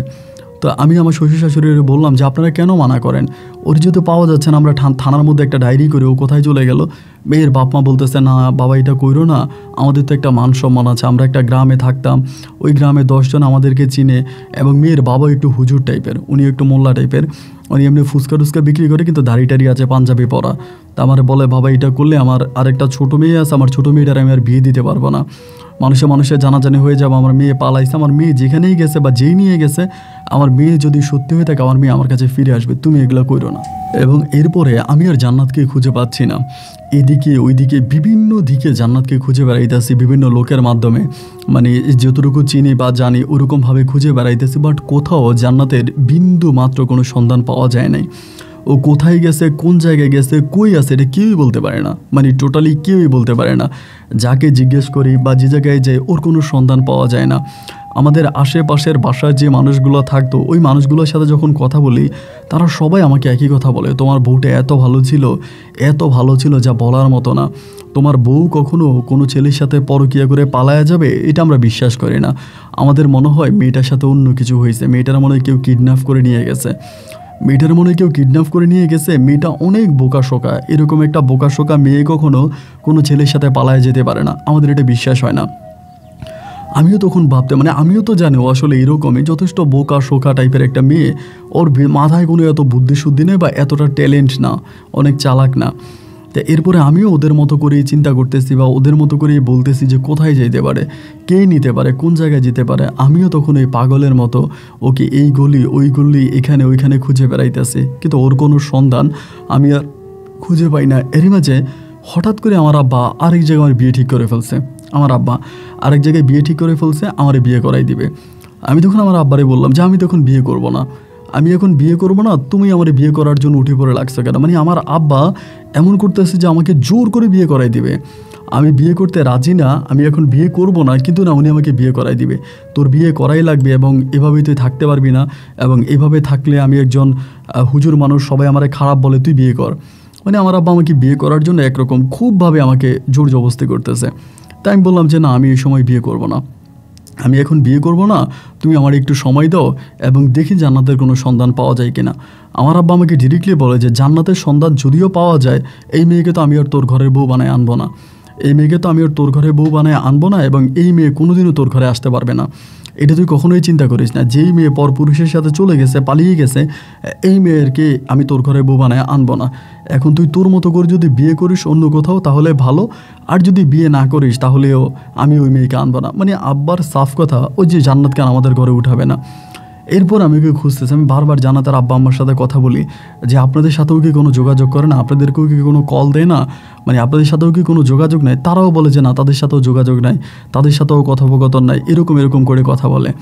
যেখানে এইভাবে সময়গুলো কাটতে কাটতে তো মাদ্রাসায়, ও যে মাদ্রাসায় পড়াশোনা করতো বা ওর যে বান্ধবীরা আছে অনেকের সাথে আলোচনা করতাম। এরকম করতে করতে ওর একটা বান্ধবী মেয়ে নাম হচ্ছে আকলিমা, ওর সাথেই পড়াশোনা করতো এবং আমার সাথে বিয়ে হওয়ার পরেও ওই আকলিমা মেয়েটার সাথে মাঝে মাঝে মোবাইল ফোনে কথা বলতো। তো আকলিমার সাথে আমি তখন কথা বলার পরে আমি আকলিমাকে জিজ্ঞেস করি যে জান্নাতের কোনো সন্ধান বা জান্নাতের সম্বন্ধে তুমি কোনো কিছু জানো কি না, বা জান্নাত হারিয়ে যাওয়ার পরে তোমার সাথে কোনো যোগাযোগ করছে কি না। আকলিমা বলতেছে যে না ভাইয়া, জান্নাত হারিয়ে যাওয়ার পরে আমার সাথে কোনো যোগাযোগ করেনি, আমাকে কখনো ফোনও দেয়নি, আমার সাথে কোনো কথাও হয়নি। আমি বললাম আচ্ছা, ও তো লাস্ট কিছুদিন ধরে খুব চিন্তা করতো, মানে কি জানি কি টেনশন করতো, কোনো একটা খারাপ পরিস্থিতির মধ্যে থাকতো, তা তোমার সাথে কথা হওয়ার সময় ও কী বিষয় নিয়ে তোমার সাথে আলোচনা করতো বা তোমার কী বলতো? আকলিমা তখন আমাকে বলেছে ভাইয়া, ও যখন আমার সাথে কথা বলতো ও বেশি বেশি জান্নাতের কথা বলতো, মানে দুজকের কথা বলতো, আখেরাতের কথা বলতো, মানে হুজুরদের মতো করে ও কথা বলতো। তাই আমি ওরে বারবার বলতাম যে তুই এগুলো কী বলিস, তুই ছোটো একটা মেয়ে, এখনই তুই যা কিয়ামত নিয়ে চিন্তা করিস, এবং ও বলে মরার পরে ও দুজকে গেলে কি হবে, এবং স্বামী যদি ভালো না হয় স্ত্রীর কী পরিণতি হয়, এবং মানে এরকমভাবে ও এমনভাবেই হচ্ছে কথাবার্তা বলতো, ও যেন একজন বুজুর্গর মতো কথাবার্তা বলে। আমার কাছে মনে হয় সবসময় কিয়ামত জান্নাত এসব নিয়ে কথা বলতো। এরপরে আমি বুঝতে পারলাম না, আমি এরপরে আকলিমার সাথে কথাবার্তা বলে আমি কোনো ক্লু খুঁজে পেলাম না। এরপরে আমি খুঁজে বেড়াইতেছি, এরকম করে বাড়িতে থাকতেছি, জান্নাতের বাবা মায়ের সাথে কথা বলতেছি। তা করতে করতে মাঝে মাঝে কয়েকটা জিনিস তখন আমার চোখে পড়তো। কি আমার বাবা হঠাৎ করে এক রাত বাড়িতে থাকতো না, মানে এক রাত বাড়িতে থাকে না, বা অনেক সময় দেখা যায় যে আমার আব্বা মাদ্রাসায়। যেমন একবার হলো কি, আমি মায়েরে ফোন দিয়ে বললাম যে আব্বা কই? মা বলে তোর আব্বা তো মাদ্রাসায়। তা আমি তখন মাদ্রাসায় গেলাম, মাদ্রাসায় যাওয়ার পরে দিই যে আব্বা মাদ্রাসায় নেই, আব্বা মাদ্রাসায় আজকে আসেই নেই। পরে আমি মায়েরে বললাম যে মা, আব্বা তো এখানে আসে নাই, তুমি ফোন দাও তো। আমার মা ফোন দিছে, আব্বা আবার মায়েরই বলতেছে যে না আমি তো মাদ্রাসায়। তো এরকম করে কয়েকটা বিষয়ের পরে আমার আব্বার উপর আমার একটু টেনশন লেগে যায় যে আমার আব্বা কোনো কিছু করলো কি না, বা আব্বার কোনো। এবার আমি আব্বার পিছনে ইনকোয়ারি করতে শুরু করি যে আব্বা, ওই সময় কিন্তু আব্বুর বেতন বাইরে যায়, মানে আব্বু ওই মাদ্রাসার খুব নামি একটা অবস্থানে চলে যায় এবং প্রচুর পরিমাণে টিউশনি করায়, অনেক বাচ্চা কাচ্চা পড়ায়, ভালো টাকা, প্রায় 20-25 হাজার টাকার মতো আব্বা তখন বেতন পাইতো। তো এই একটা 20-25 হাজার টাকা বেতন পাওয়া মানে অনেক টাকা। এই পরিমাণে টাকা বেতন পাইতো, এবং বেতন পাওয়ার পরে তুই দেখতাম আব্বু ভালোই চলতেছে। এখন আমি তখন আব্বুর ইনকোয়ারি করতে শুরু করছি, উনি কোথায় যায় কী করে, এবং ওনার কিছু কথা চলন বলন আমার কাছে সন্দেহজনক মনে হচ্ছে। মানে সন্দেহজনক মনে হচ্ছে ওনার কিছু চলন বলন কথাবার্তা এরকম করতে করতে আমি তখন আব্বার পিছনে গার্ড দিতে থাকি না। আমি আব্বার পিছনে অনেক দিন ধরে ঘুরেও আব্বার কোনো কিছু পাই না। তো আমার আব্বার আরেকজন বন্ধু আছে, ওই মাদ্রাসায় চাকরি করে, ওই মাদ্রাসাও চাকরি করে, নামও বলি, ওনার নাম হচ্ছে হাবিব হুজুর। তো হাবিব হুজুরের সাথে আমার আব্বার খুব ঘনিষ্ঠতা একটা সম্পর্ক আছে। একদিন হাবিব হুজুরকে আমি তখন বিষয়টা গোপনে জিজ্ঞেস করার পরে হাবিব হুজুর আমাকে বলে যে দেখো, আমি সরাসরিভাবে কিছু বলতে পারবো না, তবে এটাই বলি, তোমার আব্বাকে খেয়াল করলে তোমার বউরে পেয়ে যাবা। ওই হাবিব হুজুরের একটা কথার উপরে ডিপেন্ড করে আমি তখন দিনটা 24 ঘন্টা আমার আব্বার ইনকোয়ারি করতে থাকি। আব্বা মাদ্রাসায় গেলে কই যায়, কী করে না করে, এমন করতে করতে একদিন আব্বা মাদ্রাসায় ঢুকার পরে আব্বা মাদ্রাসা থেকে বেরোয়ার পরে একটা রিক্সা নিল, আমিও আব্বার পিছনে রিক্সা নিলাম। শহর থেকে মোটামুটি খানিকটা দূরের একটা জায়গায়, খোলামেলা একটা নীরব জায়গায়, ওইখানে গিয়ে আমার আব্বা তখন একটা বিল্ডিংয়ের উপরে উঠলো। তা আব্বু একটা বিল্ডিংয়ের উপরে উঠার পরে ওই বিল্ডিংটা একটু খোলামেলা জায়গায়, নিচে কোনো দারোয়ান নাই। ওইখানে যাওয়ার পরে অনেকক্ষণ হয়ে গেল আমার আব্বু ওখান থেকে বের হয় না বের হওয়ার পরে আমি তখন ফোন দিতেছি, আমার ফোনও ধরে না। এবার মায়েরে বললাম যে মা, আব্বা কই? আব্বা তো আমার ফোন ধরতেছে না। এবার মা ফোন দেওয়ার পর আব্বা রিসিভ করে আব্বা বলতেছে আমি মাদ্রাসায়, কিন্তু আমার আব্বা মাদ্রাসা থেকে বের হয়ে গেছে, এই বিল্ডিংয়ে ঢুকছে, এটা আমি নিজের চোখে দেখছি। এবং দেখার পরে দেখলাম কি প্রায় 2 থেকে 3 ঘন্টা পরে আমার আব্বা এই বিল্ডিং থেকে বের হয়েছে। 2-3 ঘন্টা পরে বিল্ডিং থেকে বেরোয়ার পর আমি তখন গোপনে, আমার আব্বা তখন চলে গেছে, আমি তখন এই বিল্ডিংয়ের নিচে দাঁড়ায় আছি। তো বিল্ডিংটি এরকম একটা জায়গায়, ওই বিল্ডিংয়ে কে থাকে কী থাকে আমি জানি না, একেবারে মানে চারদিকে মনে করেন কনস্ট্রাকশনের কাজ চলতেছে, মানে জায়গাটা উন্নয়ন হইতেছে এরকম একটা জায়গায়। তো আব্বা কোন বিল্ডিংয়ে ঢুকলো ওইটা তো আর আমি বুঝতে পারলাম না, কারণ এখানে তো অনেকগুলো ফ্ল্যাট আছে। তা আমি প্রথমে নিচতলায় গিয়ে একটা ফ্ল্যাটের মধ্যে নক করার পরে একটা লোকে তখন দরজা খুলছে, একটা ভদ্রলোক, এবং উনি খোলার পর আমি বললাম যে আচ্ছা, এখানে বাড়িওয়ালার বাসা কোনটা, আমি একটু বাড়িওয়ালার সাথে কথা বলবো। তিনি বলে বাড়িওয়ালার বাসা তো 3 তলায়। এই ভদ্রলোক যখন আমাকে এই কথা বললো, আমি তখন 3 তলায় গেলাম, এবং 3 তলায় যাওয়ার পরে আমি তখন 3 তলার দরজা নক করলাম। পরে বাড়িওয়ালা দরজা খুললো, বয়স্ক একজন লোক, চরম বয়স্ক। আমি সালাম দিলাম, পরে আমি বললাম যে আপনি কি এই বাসার বাড়িওয়ালা? বলে হ্যাঁ। আমি বললাম আচ্ছা, এই বাসায় কি শহীদ হুজুর কোনো ফ্ল্যাট ভাড়া নিছে? এমনিই বলে হ্যাঁ নিছে। তো আমি বললাম শহীদ হুজুর ফ্ল্যাট ভাড়া নিছে? বলে হ্যাঁ নিছে। আমি বললাম কোথায়? বলে 2 তলায়। আমি বললাম উনি এখানে কি করে? বলে এখানে ওনার ওয়াইফ আছে। আমি বললাম মানি? ওনার ওয়াইফ মানি? বলে হ্যাঁ, এখানে ওনার ওয়াইফ আছে, ওনার 3য় বউ এখানে থাকে 2 তলায়। আমি বললাম কবে ভাড়া নিল? এবং ওই ডেটটা যখন উনি আমাকে বললো, এটা হচ্ছে সেম ডেট যে ডেটে আমি সৌদি আরবে জেলে যাই। পরে আমি বললাম যে আমি কি ওনার ফ্ল্যাটে একটু যেতে পারি, বা ওনার ফ্ল্যাটে কি ওনার ওয়াইফকে দেখতে পারি? বলেন না, ওনার ফ্ল্যাটে আপনি কিভাবে যাবেন? ওনার বউ পর্দা করে, কারোর সামনে আসে না, আমাদের সাথেও কথা বলে না, যথেষ্ট পর্দা করে। পরে আমি বললাম যে ওনার বউটা কীরকম, আপনি কি দেখেছেন? বাড়িওয়ালা বলে না বাবা, আমি দেখিনি, হুজুরের বউ আমি দেখবো কেমন করে? এই ফ্ল্যাটে ভাড়া থাকে এতটুকুই জানি, এবং যথেষ্ট পর্দা করে, মেয়েটা কখনোই ঘর থেকে বেরোয় না, ঘরের মধ্যেই থাকে। এই কথা বলার পরে আমি তখন বললাম যে 2 তলায়। এরপর আমি 2 তলায় নেমে যাওয়ার সময় 2 তলায় দরজার মধ্যে নক করলাম, মানে দরজাটা তালা মারা, বাইরে থেকে তালা মারা। দরজার নক করলাম, কলিং বেল দিলাম, কিন্তু ভিতর থেকে কেউ দরজা খোলে নাই। অনেকক্ষণ পর্যন্ত দাঁড়িয়েছিলাম। অনেকক্ষণ দাঁড়িয়ে থাকার পরে সেখান থেকে আমি তখন কী করলাম, আবারও বাড়িতে গেছি। পরে তো আমি শিওর হয়ে গেছি, বাড়িতে গেছি, এবং এর 2 দিন পর্যন্ত আমি পাহারা দিতেছি। 2 দিন পর্যন্ত কিন্তু উনি আসে না, এবং ওনার মোবাইলে উনি কাউকে ধরতে দেয় না। তার ঠিক 2 দিন পরে উনি একইভাবে আবারও মাদ্রাসা থেকে বের হয়ে, তখন উনি রাতের বেলায় যায় না, দিনের বেলায়, একইভাবে মাদ্রাসা থেকে বের হয়ে একইভাবে তিনি তখন ওই বিল্ডিংয়ে যাচ্ছে, এবং বিল্ডিংয়ে যাচ্ছে উনি বিল্ডিংয়ের ভিতরে আছে। বিল্ডিংয়ের ভিতরে থাকা অবস্থায় আমি তখন আমার মায়েরে জানাইলাম, এবং আশেপাশে আমার এলাকার যেই আমার মামারা আছে বা অনেকে আছে ওনাদেরকে জানানোর পরে সবাই মিলে তখন বিল্ডিংয়ের সামনে গিয়ে বিল্ডিংয়ের দরজা ধাক্কাইতে শুরু করছে।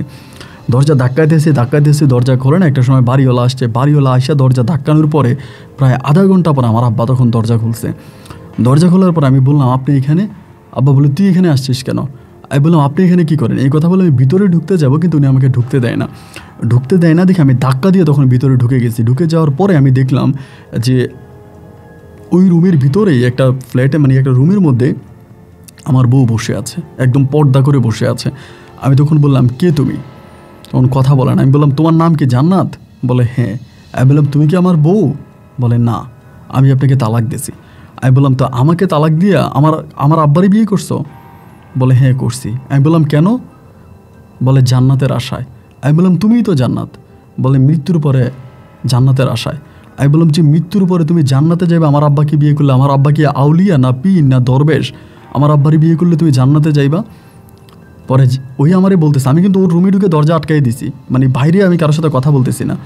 পরে আমি বললাম কেন বিয়ে করছো বলো? তখন আমার বউ আমারে বলে, আমি যদি আপনারই বিয়ে করে আপনার সাথে সারা জীবন থাকি তাহলে আমাকে দোজখে যেতে হবে, কারণ আপনি নামাজ পড়েন না, আপনি দিনের পথে চলেন না, আপনি নামাজ পড়েন, আপনি দিনের পথে চলেন না, আপনার মতো মানুষের সাথে যদি আমি সারা জীবন থাকি তাহলে আমাকে দোজখে যেতে হবে, আমি দোজখে পড়বো। তাই আমি বললাম আর আমার আব্বার সাথে থাকলে? বলে আপনার আব্বার সাথে থাকলে আমি জান্নাতে যাব এবং আখেরাত কিয়ামতের দিন আমার কষ্ট হবে না, আমি শান্তিতে থাকবো এবং আমি জান্নাতে যেতে পারবো। আমি বললাম তার কারণ? বলে আপনার আব্বা 5 ওয়াক্ত নামাজ পড়ে দিনের পথে চলে। তাই বললাম উনি যে ওনার ছেলের বউরই বিয়ে করে ফেলছে, এরপর উনি জান্নাতে কিভাবে যাবে বা তোমারে কিভাবে জান্নাতে নিয়ে যাবে? পরে সে আমারে বলতেছে আমার আব্বা নাকি স্বপ্নে কারে কারে দেখছে, আমি এগুলো বলতে চাই না, স্বপ্নে কাকে কাকে দেখছে এবং আব্বু নাকি আউলিয়া এবং আব্বু নাকি ওরা এটা বলছে যে আমার আব্বু যদি ওরে বিয়ে করে আমার আব্বুরও সেকেন্ড বউ হবে, আর আমার সাথে আমার আব্বুর রক্তের কোনো সম্পর্ক নাই এবং আমি আমার আব্বুর সন্তানও না, এবং সেই ক্ষেত্রে উনি আমাকে মানে আমাকে বিয়ে করতে মানে জান্নাতকে উনি বিয়ে করতে পারে এবং আমি কখনো জান্নাতের শরীরে হাত দিই নাই, এবং মোবাইলের মাধ্যমে যেই বিয়ে, এই বিয়ের কোনো শরিয়ত মোতাবেক এটার কোনো ভ্যালু নাই, মানে শরিয়ত যে অনুযায়ী এই বিয়ের কোনো মূল্য নাই। এবং সে আমার আব্বা তাকে ওরে বুঝাইছে তুমি যদি আমারই বিয়ে করো তাহলে তুমি জান্নাতে যাইতে পারবা, আমি একজন দিনদার ফারাজগার মানুষ, আমি নামাজ পড়ি, এবং তারা নাকি জান্নাত দেখাইছে, স্বপ্নে নাকি সে জান্নাত জাহান্নাম এগুলো দেখছে, ও আমার স্বপ্নে জাহান্নাম এগুলো দেখছে আমারে বলতেছে। আমি তখন বললাম চলো বাইরে যাবো, এই কথা বলে ওর হাত ধরা মাত্র চিৎকার দিয়ে উঠছে, আমার হাত ছেড়ে দেন, আপনি আমার হাত ছেড়ে দেন, আপনি আমার হাত ধরেন না, আপনি আমার হাত ধরেন না, আপনি যদি আমার হাত ধরেন তাহলে আমি দোজখে যাব, আপনি আমার হাত ধরবেন না। আমি বললাম বাইরেও, এখান থেকে বাইরেও, তুমি দোজখে যাবে না বেহেশতে যাবে এটা পরে দেখা যাবে। ওইখান থেকে ধাক্কায় বাইর করে আমি তখন থানাতে ফোন দিই, এবং থানাতে ফোন করার পরে পুলিশ আসে, পুলিশ আসার পরে আমার বউ তখন জান্নাত ডিরেক্টলি বলে ওই আমার আব্বার সংসার করবে, আমার সংসার করবে না, মানে একইভাবে তখনই আমার মা সেই জায়গায় আমার আব্বাকে তিন তালাক মানে তালাক দিয়ে দেয়, ডিভোর্স দিয়ে দেয়। আজকে এই বয়স হলে পরে আমার আম্মা বুঝতে পারছে যে এই লোকটা খারাপ, সে জায়গায় আমার আম্মা তখন আমার আব্বাকে ডিভোর্স করে, এবং ডিভোর্সের পরে আমার আম্মা তখন আমাকে নিয়ে চলে যায়, এবং যেতে যেতে বলে যে এই লোকটা যে এত খারাপ এটা আমি কখনো কল্পনাও করতে পারি নাই। এবং এরপরে আমি আর জান্নাতের কোনো খোঁজখবর নিলাম না। আমার কাছে অল্প স্বল্প যে টাকাগুলো ছিল ওই টাকাগুলো দিয়া আমি তখন ওই শহরের পাশাপাশি একটা জায়গা ওখানে একটা ব্যবসা দাঁড়া করাই, একটা ব্যবসা করি, এবং ওই ব্যবসা করতেছি আর আমি চলতেছি। এভাবে প্রায় 8 মাস কেটে গেল। মাঝে মাঝে জান্নাতের আব্বা আম্মার সাথে কথা বলতাম, তারা কোনোভাবেই জান্নাতকে আমার আব্বার কাছ থেকে ছুটে আনতে পারে না, আমার আব্বার ঘর থেকে জান্নাত আসে না। যাক 1 দিন 2 দিন 3 দিন করতে করতে একটা সময় তারা জান্নাতকে ওই ঘর থেকে নিয়ে আসছে, মানে আমার আব্বার তাকে ছুটে নিয়ে আসছে, আমার আব্বারে তালাক দিয়ে বা ডিভোর্স করে যেভাবে পারছে আব্বার কাছ থেকে ছাড়াছাড়ি করে নিয়ে আসছে। আসার পরে জান্নাতের আব্বা তখন আমারে বলতেছে, বাবারে আমার মেয়েটা তো বোকা ছিল, আমার মেয়েটা তো গাধা ছিল, এখন ওই বোকা আর গাধামির কারণে আমার মেয়েটা বুঝতে পারে নাই, বা আমার মেয়েটা একটা সমস্যায় পড়ে গেছে বা যাই হয়েছে, এখন তুমি আমার মেয়েটারে গ্রহণ করো, আমি আমার মেয়েটারে তোমার কাছে বিয়ে দিতে চাই। কিন্তু সত্যি কথা বলতে আমি জান্নাতকে অনেক ভালোবাসতাম, মানে আমার জীবনেই একটা মাত্র মানুষ যারা আমি আমার জীবনের চাইতে বেশি ভালোবাসি। পরে আমি বললাম যে এটা কীভাবে সম্ভব, ও তো আমার আব্বার কাছে বিয়ে বসছে। তো ওর বাবাও বলে যে ও তো তোমার তো এটা আপন বাবা ছিল না, এটা তো তোমার সৎ বাবা, এই লোকের সাথে তো তোমার কোনো রক্তের সম্পর্ক নাই, এই লোকটা একটা বাটপার চিটার, সুতরাং ওই লোকের কথা বাদ দাও। এবং আমার মাও বলে মেয়েটা অনেক বোকা শোকা মানে সহজ সরলও বুঝতে পারে নাই, তুই বাদ দে, তোরে বিয়ে কর। পরে আমার আম্মা তখন এরকম করে বলতেছে, আমিও তখন মানে কি করব, পরে আম্মার কথা আমি তখন রাজি হয়ে গেলাম। এবং এরপরে একজন হুজুর ডাকা হলো, হুজুর ডেকে শরিয়ত মোতাবেক আমারও এই জান্নাতের সাথে আমার কলমা কাবিন হলো, সরাসরি হলো পরে আমি তখন জান্নাতরে আমার ঘরে নিয়ে আসি। তো জান্নাতকে ঘরে নিয়ে আসার পর আমার কাছে মনে হলো আমি ডিরেক্টলি একজন একটা জান্নাত নিয়ে আসছি। ওই 5 ওয়াক্ত নামাজ কালাম মানে দিনের পথে এমনভাবে চলে, মানে আপনি ওকে আখেরাতের ভয় দেখিয়ে যা বলবেন ও তাই করবে, মানে এত সহজ সরল এবং এত আল্লাহ ভক্ত একটা মানুষ, মানে অন্ধবিশ্বাস যাকে বলে, আল্লাহর প্রতি তার অন্ধবিশ্বাস, ওর যে বলবেন ও তাই করবে।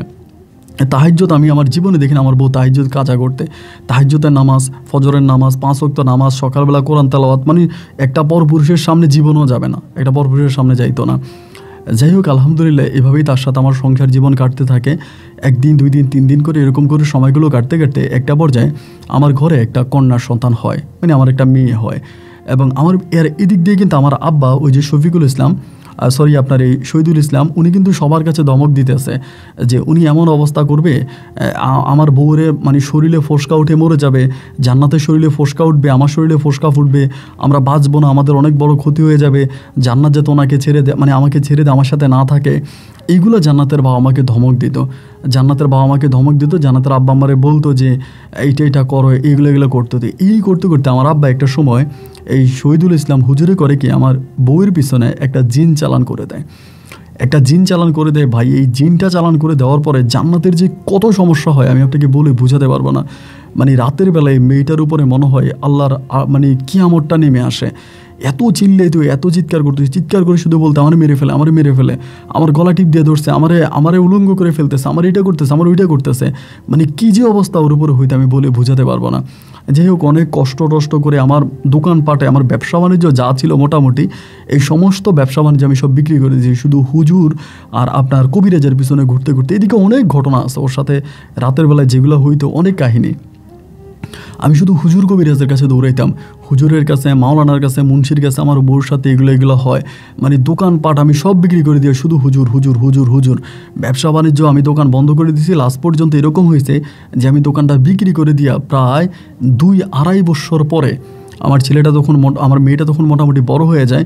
2.5 বছর পরে আপনার এই 2024-এর শেষের দিকে মোটামুটি ওরে আমি কিছুটা হইলেও ভালো করতে পারি। তো ভালো করলেও তখন মোটামুটি ভালো হয়। এবং এখানকার কিছু লোক বলে যে ও আর আচ্ছা এরিমে যে আমার আম্মা মারা যায়, এই সমস্যাগুলোর কারণে আমি আম্মার চিকিৎসা করতে পারি নাই, আম্মার সেবা যত্ন করতে পারি নাই, এবং আম্মার খোঁজ খবর নিতে পারি না। আমার আম্মা তখন মারা যায়, এবং আম্মা মারা যাওয়ার পরে আমি তখন এভাবে ওরে নিয়ে পরে আমি আর এই মানে সিলেট শহরে থাকেই না, আমি ওকে নিয়ে ডিরেক্টলি ঢাকায় চলে যাই। এবং ঢাকায় চলে যাওয়ার পরে আমার অবস্থা তখন খুব খারাপ হয়ে যায়। মানে 2-1 টাকা আমার কাছে যাই কিছু ছিল সবই কিন্তু ওর এই জিন চালান করতে গিয়ে, মানে জিনের হাত থেকে ওকে বাঁচানোর জন্য আমার সব টাকাই চলে যায়। মানে অবশিষ্ট আর আমার কাছে কিছুই থাকে না। আমি এতটা মানে বিপদে পড়ে যাই, এতটা একটা মানে সমস্যার সম্মুখীন হয়ে যাই। যাই হোক, সবশেষ আমি বললাম যে যেভাবেই পারেন এখন আমার বউকে মানে আমি করতে চাই, মানে জান্নাতের সাথে থাকতে চাই ওর সাথে। আমি তখন তখন আমি ঢাকাতে চলে যাই। ঢাকাতে যাওয়ার পর আমি একটা ফ্যাক্টরিতে চাকরি নিয়ে ও ঘরে থাকতো, 5 ওয়াক্ত নামাজ পড়তো। আমার মেয়েটারও একদম দিনের মতো করে চলাফেরা করে। একটা বিল্ডিংয়ে আমি তখন ভাড়া থাকি। আবার ঢাকাতে যাওয়ার পর আমি একটা ভালো চাকরি পাই। সৌদিতে এক লোকের সাথে ছিলাম, ওনার সহযোগিতায়, মানে ওনার ফ্যাক্টরিতে উনি আমাকে চাকরি দিয়ে মোটামুটি ভালো টাকায় বেতন পাই। তো এই ফ্যাক্টরিতে চাকরি থাকতেছি। এবং এইভাবে আপনার এই 2025 সালের আপনার জানুয়ারির মাঝামাঝি সময়ে আমার একটা সমস্যা দেখা দেয়। সমস্যা বলতে আমি একটু অসুস্থ হয়ে যাই, এবং অসুস্থ হয়ে যায় আমার শরীর একদম শুকিয়ে যায়। মানে শরীরটা এত পরিমাণে শুকিয়ে যায় যে আমার মানে মাথার চুল পড়ে যায়, শারীরিক অবস্থা অনেক খারাপ হয়ে যায়, এবং চোখগুলো গর্তের মধ্যে ঢুকে যায়। মানে খুব বেহাল অবস্থা আমার তখন হয়ে যায়। এবং এই অবস্থা হয়ে যাওয়ার পর আমি তখন ডাক্তার দেখাই। দীর্ঘদিন ধরে আপনার জানুয়ারি পুরোটা গেল ডাক্তারের পিছনে দৌড়াইছি, এবং ফেব্রুয়ারিতে আসলে পরে ধরেন আমি মোটামুটি কিছুটা ঠিক হই।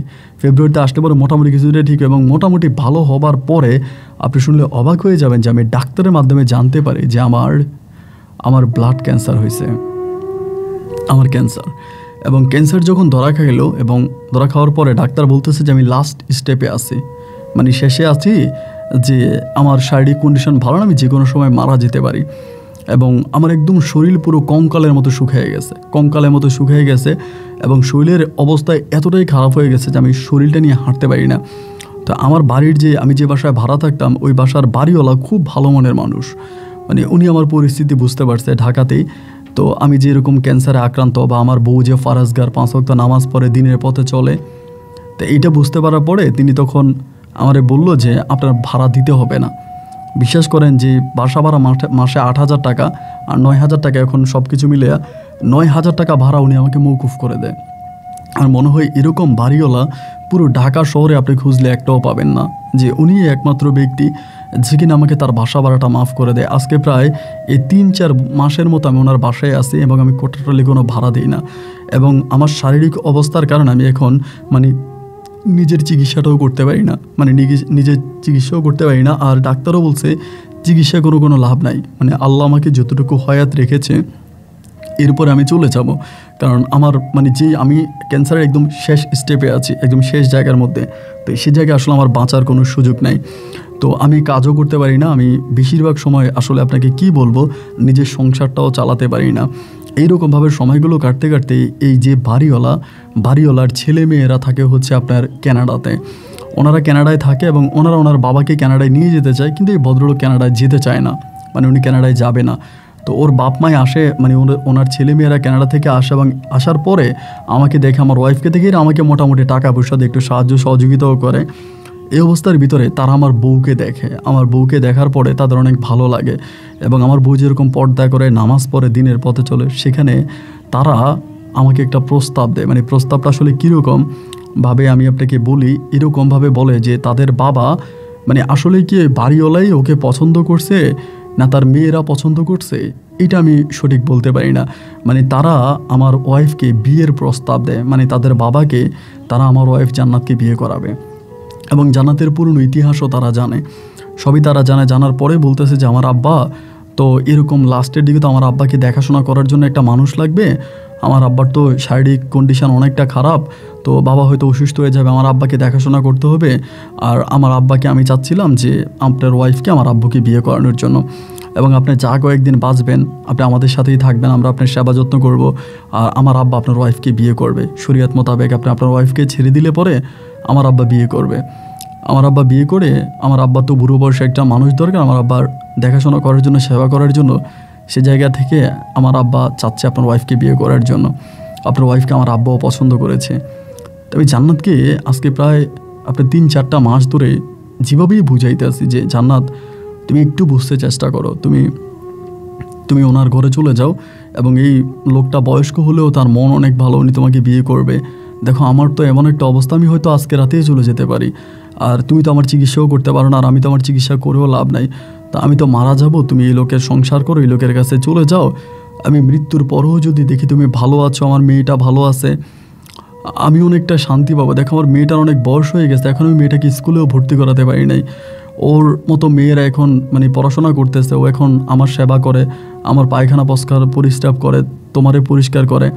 তো আমি আমার মেয়েটারও মানুষ করতে পারি নাই। তুমি যদি এই লোকটাকে বিয়ে করো, এই লোকটাকে বিয়ে করলে পরে তুমি ভবিষ্যতে ভালো থাকবা, এই লোকটা তোমাকে আদর ভালোবাসা দিয়ে ভালো রাখবে, তোমার কোনো টাকার অভাব থাকবে না, খাওয়ার অভাব থাকবে না, আর আমার মেয়েটাও মানুষের মতো মানুষ হতে পারবে, তুমি এই লোকটাকে বিয়ে করো।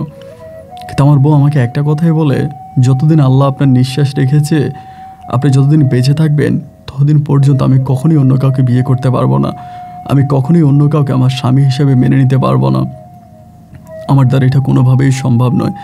আমি ওর যতভাবেই বলি তুমি রাজি হও, তুমি রাজি হও, তুমি রাজি হও, তুমি রাজি হয়ে তুমি এই লোককে বিয়ে করো, তুমি ওর কাছে চলে যাও, কিন্তু আমাকে বলে আমার চোখ দুটো থাকা অবস্থায় ও কোনোভাবেই এই লোকের সংসার করতে পারবে না। বিশ্বাস করেন আপন ভাই, মন চায় যে নিজের জীবনটা দিয়ে দিই, আত্মহত্যা করে মরে গিয়ে হলেও মৃত্যুর পরে নিজের স্ত্রী আর সন্তানের সুখ দেখি। মানে যতভাবে ওকে বুঝাইলাম ও কোনোভাবেই আমার কথা শুনলো না। এখন বাড়িওয়ালার মানে যে মেয়েরা আছে এরা আমার সাথে মোবাইলে যোগাযোগ করে, এরা কানাডায় চলে গেছে, এনারা বলে আপনার ওয়াইফ যদি রাজি না হয় তাহলে আমার আব্বুকে আমরা অন্যত্রে বিয়ে করাবো। এবং তারা আমাকে সময় দিয়েছে যে মানে এই যে মাসটা, এই মাসটাই সময় দিয়েছে যে এই মাসের মধ্যে আপনার ওয়াইফকে রাজি করাতে পারলে করান, আর অন্যথায় আমরা আমার আব্বাকে অন্য কোথাও বিয়ে করাবো, কারণ আমার আব্বা কখন পড়ে যায়, আমার আব্বার দেখাশোনা করার জন্য একটা লোক দরকার, তো আমরা আমার বাবাকে অন্যত্রে বিয়ে করাবো। তো আমি জান্নাতের পায়ে পর্যন্ত ধরছি যে তুমি রাজি হও। জান্নাত আমাকে বলে আমি মরে যাব, এরপরেও আমি তোমার ভাগটা অন্য কাউকে দিতে পারবো না, আমি তোমাকে ভালোবাসি, আল্লাহ যদি তোমাকে কোনোদিন নিয়ে যায় প্রয়োজন আমি ভিক্ষা করে তোমার মেয়ে নিয়ে খাবো, এরপর আমি অন্য কারো সংসারে যেতে পারবো না। যতভাবেই বললাম, ওর বাবা মাকে দিয়ে বলাইলাম, ওর বাবা মাই ওকে বলছে যে তুই ওই লোকটাকে বিয়ে কর, ভালো হবে, কিন্তু ও কারো কথাই শোনে না। তো আমার সত্যি ভাই আমি মনে চাই যে আল্লাহ আমার মৃত্যু কেন দিচ্ছেন, আমার কষ্ট হয়, আমি মারা যাব, ডাক্তার বলে সবাই বলে আমি মারা যাব, কিন্তু মারা কেন যাচ্ছি না? আমি মারা গেলে তো আমার বউ আর আমার সন্তানের সুখ আমি দেখে যেতে পারতাম।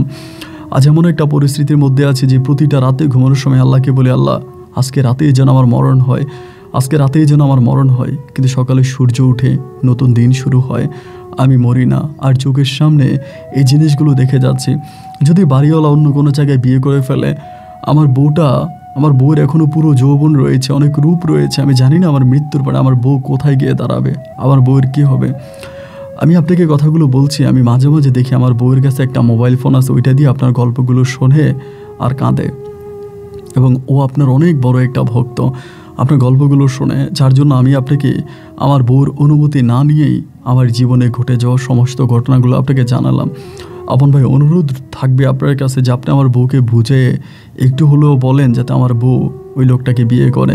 আমার বউ যদি ওই লোকটাকে বিয়ে করে, তবে মরে গিয়েও আমি শান্তি পাব। ভালো থাকবেন। আসসালামু আলাইকুম।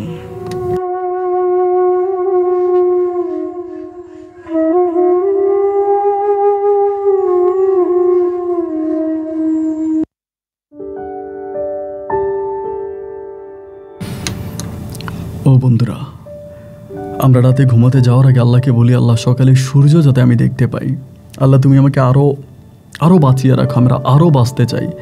নিজের জীবন বাঁচানোর জন্য সবসময় চেক আপ করি, ডাক্তারের কাছে যাই, ডাক্তারের পরামর্শ নেই, অলওয়েজ বেঁচে থাকতে চেষ্টা করি। আমাদের এক সিঙ্গার মাইকেল জ্যাকসন, সে নাকি তার নিজে বেঁচে থাকার জন্য এমন কিছু কাজ করেছে যেগুলো আসলে বলাটাও পাপ। তা আমরা প্রতিটা মানুষ বেঁচে থাকার জন্য চেষ্টা করি, বাঁচতে চেষ্টা করি, আরও একদিন বাঁচতে চেষ্টা করি। কিন্তু আমাদের গল্পের আজকে শফিকুল ইসলাম, উনি চায় যেন ওনার মৃত্যু ঘটে যায়, উনি চায় যে ওনার মৃত্যুটা কেন তাড়াতাড়ি হয় না। একটা বিষয় আমি শফিক ভাইকেও বলেছি, আপনাদেরকেও বলি, জন্ম মৃত্যু এটা দুইটাই আল্লাহর হাতে। আমি কখন মারা যাবো এটা কোনো ডাক্তার বলতে পারবে না। ওনার ক্যান্সার হয়েছে, আমি এর থেকেও মারাত্মক রোগী শুনেছি যে ডাক্তার বলেছে যে ওনার সময় আছে আর মাত্র 7 ঘন্টা, ওনার সময় আছে আর মাত্র 1 দিন, ওনার সময় আছে আর মাত্র 1 মাস, কিন্তু এই লোকটা এখনও বেঁচে আছে, এই লোকটা এখনও দিব্যি হেঁটে বেড়াচ্ছে, এখনও ভালো আছে। সুতরাং ডাক্তার বললেই, ক্যান্সার হলেই যে একটা মানুষ মারা যাবে, এটা কীভাবে হয়? আর আরেকটা বিষয়, শফিকুল ইসলাম বারবার বলে যাচ্ছে বাড়িওয়ালা নিতান্তই ভালো মনের মানুষ, বাড়িওয়ালার মেয়েরা অনেক ভালো। তো বাড়িওয়ালা এবং বাড়িওয়ালার মেয়েরা যদি এতটাই ভালো হবে, তাহলে তারা কেন নিজের স্বার্থের জন্য এরকম করতেছে? তারা তো পারতো যে একটা যদি তারা কানাডায় থাকে, অনেক টাকা পয়সা আছে, তার বাবার বাড়ি আছে, ওখান থেকে অনেক টাকা ভাড়া পায়, তারা তো পারে শফিকুল ইসলামের চিকিৎসা করতে। এবং আমি জানি ক্যান্সারের চিকিৎসা হয়, তারা লাস্ট স্টেপ থাকলেও চিকিৎসা হয়, তারা পারে শফিকুল ইসলামকে কানাডায় নিয়ে যেতে, ওখানে চিকিৎসা করতে, যদি তারা নিতান্তই ভালো মনের মানুষ হয়ে থাকে। কিন্তু তারা তো সেটা করে না। শফিক ভাই আমার কাছে অনুরোধ করেছে আমি যাতে তার বউকে বলি, তার বউ যদি যেন ওই বৃদ্ধ লোকটাকে বিয়ে করে ফেলে। আমার মনে হয় না যে আমি জান্নাতকে যদি বলি যে আপনি ওই বৃদ্ধ লোকটাকে বিয়ে করে ফেলেন, জান্নাত আমার কথা শুনবে। আর আপনাদের কাছেও কি মনে হয় যে জান্নাতকে ওই বৃদ্ধ লোকটাকে বিয়ে করলে শফিকুল ইসলামের জন্য ভালো হবে? আমার কাছে কেন জানি মনে হয় শফিক ভাই সেই থেকে ফাইট করে যাচ্ছে ছোটোবেলা থেকে। সুতরাং জীবনের শেষ মুহূর্তটা পর্যন্ত তার বউকে বুকে জড়িয়ে ধরে ফাইট করলে কি ভালো হতো না? আমি জানি শফিক ভাই হয়তো আমার গল্পগুলো দেখার পরে বা এগুলো শোনার পরে তিনি আরও রেগে যাবে যে আমি ভালোর জন্য বললাম, ভাই তো আমার ক্ষতি করছে। আসলে ক্ষতি করছি না ভাই, আল্লাহ চাইলে আপনাকে বাঁচাতে পারে। আমার মন কেন জানি বলছে যে আপনি মরবেন না, আমার মন কেন জানি বলছে যে আল্লাহ আপনাকে জান্নাতের সাথে অনন্তকাল বাঁচিয়ে রেখে আপনাকেই নিয়ে জান্নাতে যাবে। এরপরেও আপনারা যারা গল্প শুনেছেন, আপনাদের কাছে অনুরোধ থাকবে আপনারা নিজেদের মতো করে একটা মন্তব্য কমেন্ট বক্সে লিখবেন আমাদের ক্যান্সার আক্রান্ত ভাই শহীদুল ইসলামের জন্য। আমি আমার প্রতিটা গল্পে একটা জিনিস বলে রাখি, শফিকুল ইসলাম কিন্তু আমার কাছে কোনো রকমের সাহায্য চায়নি। এরকম না যে উনি বলেছে যে ভাই আমাকে কিছু টাকা পয়সা দেন, আপনি আমাকে করেন। তো অনেকেই হয়তো শফিকুল ইসলাম সে যে আপনাদেরকে কমেন্ট করতে পারে, যেহেতু যার গল্প আমি তাকে প্রেজেন্ট করি না, সেখানে আপনারা কারোর সাথে কোনো রকমের আর্থিক লেনদেন করবেন না। যদি কারো ভিতর থেকে খুব কষ্ট হয়েছে শফিকুল ইসলামের সাথে কথা বলার জন্য বা তাকে দেখার জন্য, আমি ওর কন্ট্যাক্ট নাম্বার আপনাদেরকে ইনবক্সে আপনার ইমেলে আমার সাথে যোগাযোগ করলে দিব। কিন্তু এরকম করে কোনো প্রলোচনার ফাঁদে পড়বেন না। সবাই ভালো থাকবেন, সুস্থ থাকবেন, এই শুভকামনায় আজকের মতো এখানেই বিদায়। দেখা হবে অন্য দিন অন্য কারো বাস্তব জীবনের গল্প নিয়ে। আল্লাহ হাফেজ এন্ড আসসালামু আলাইকুম।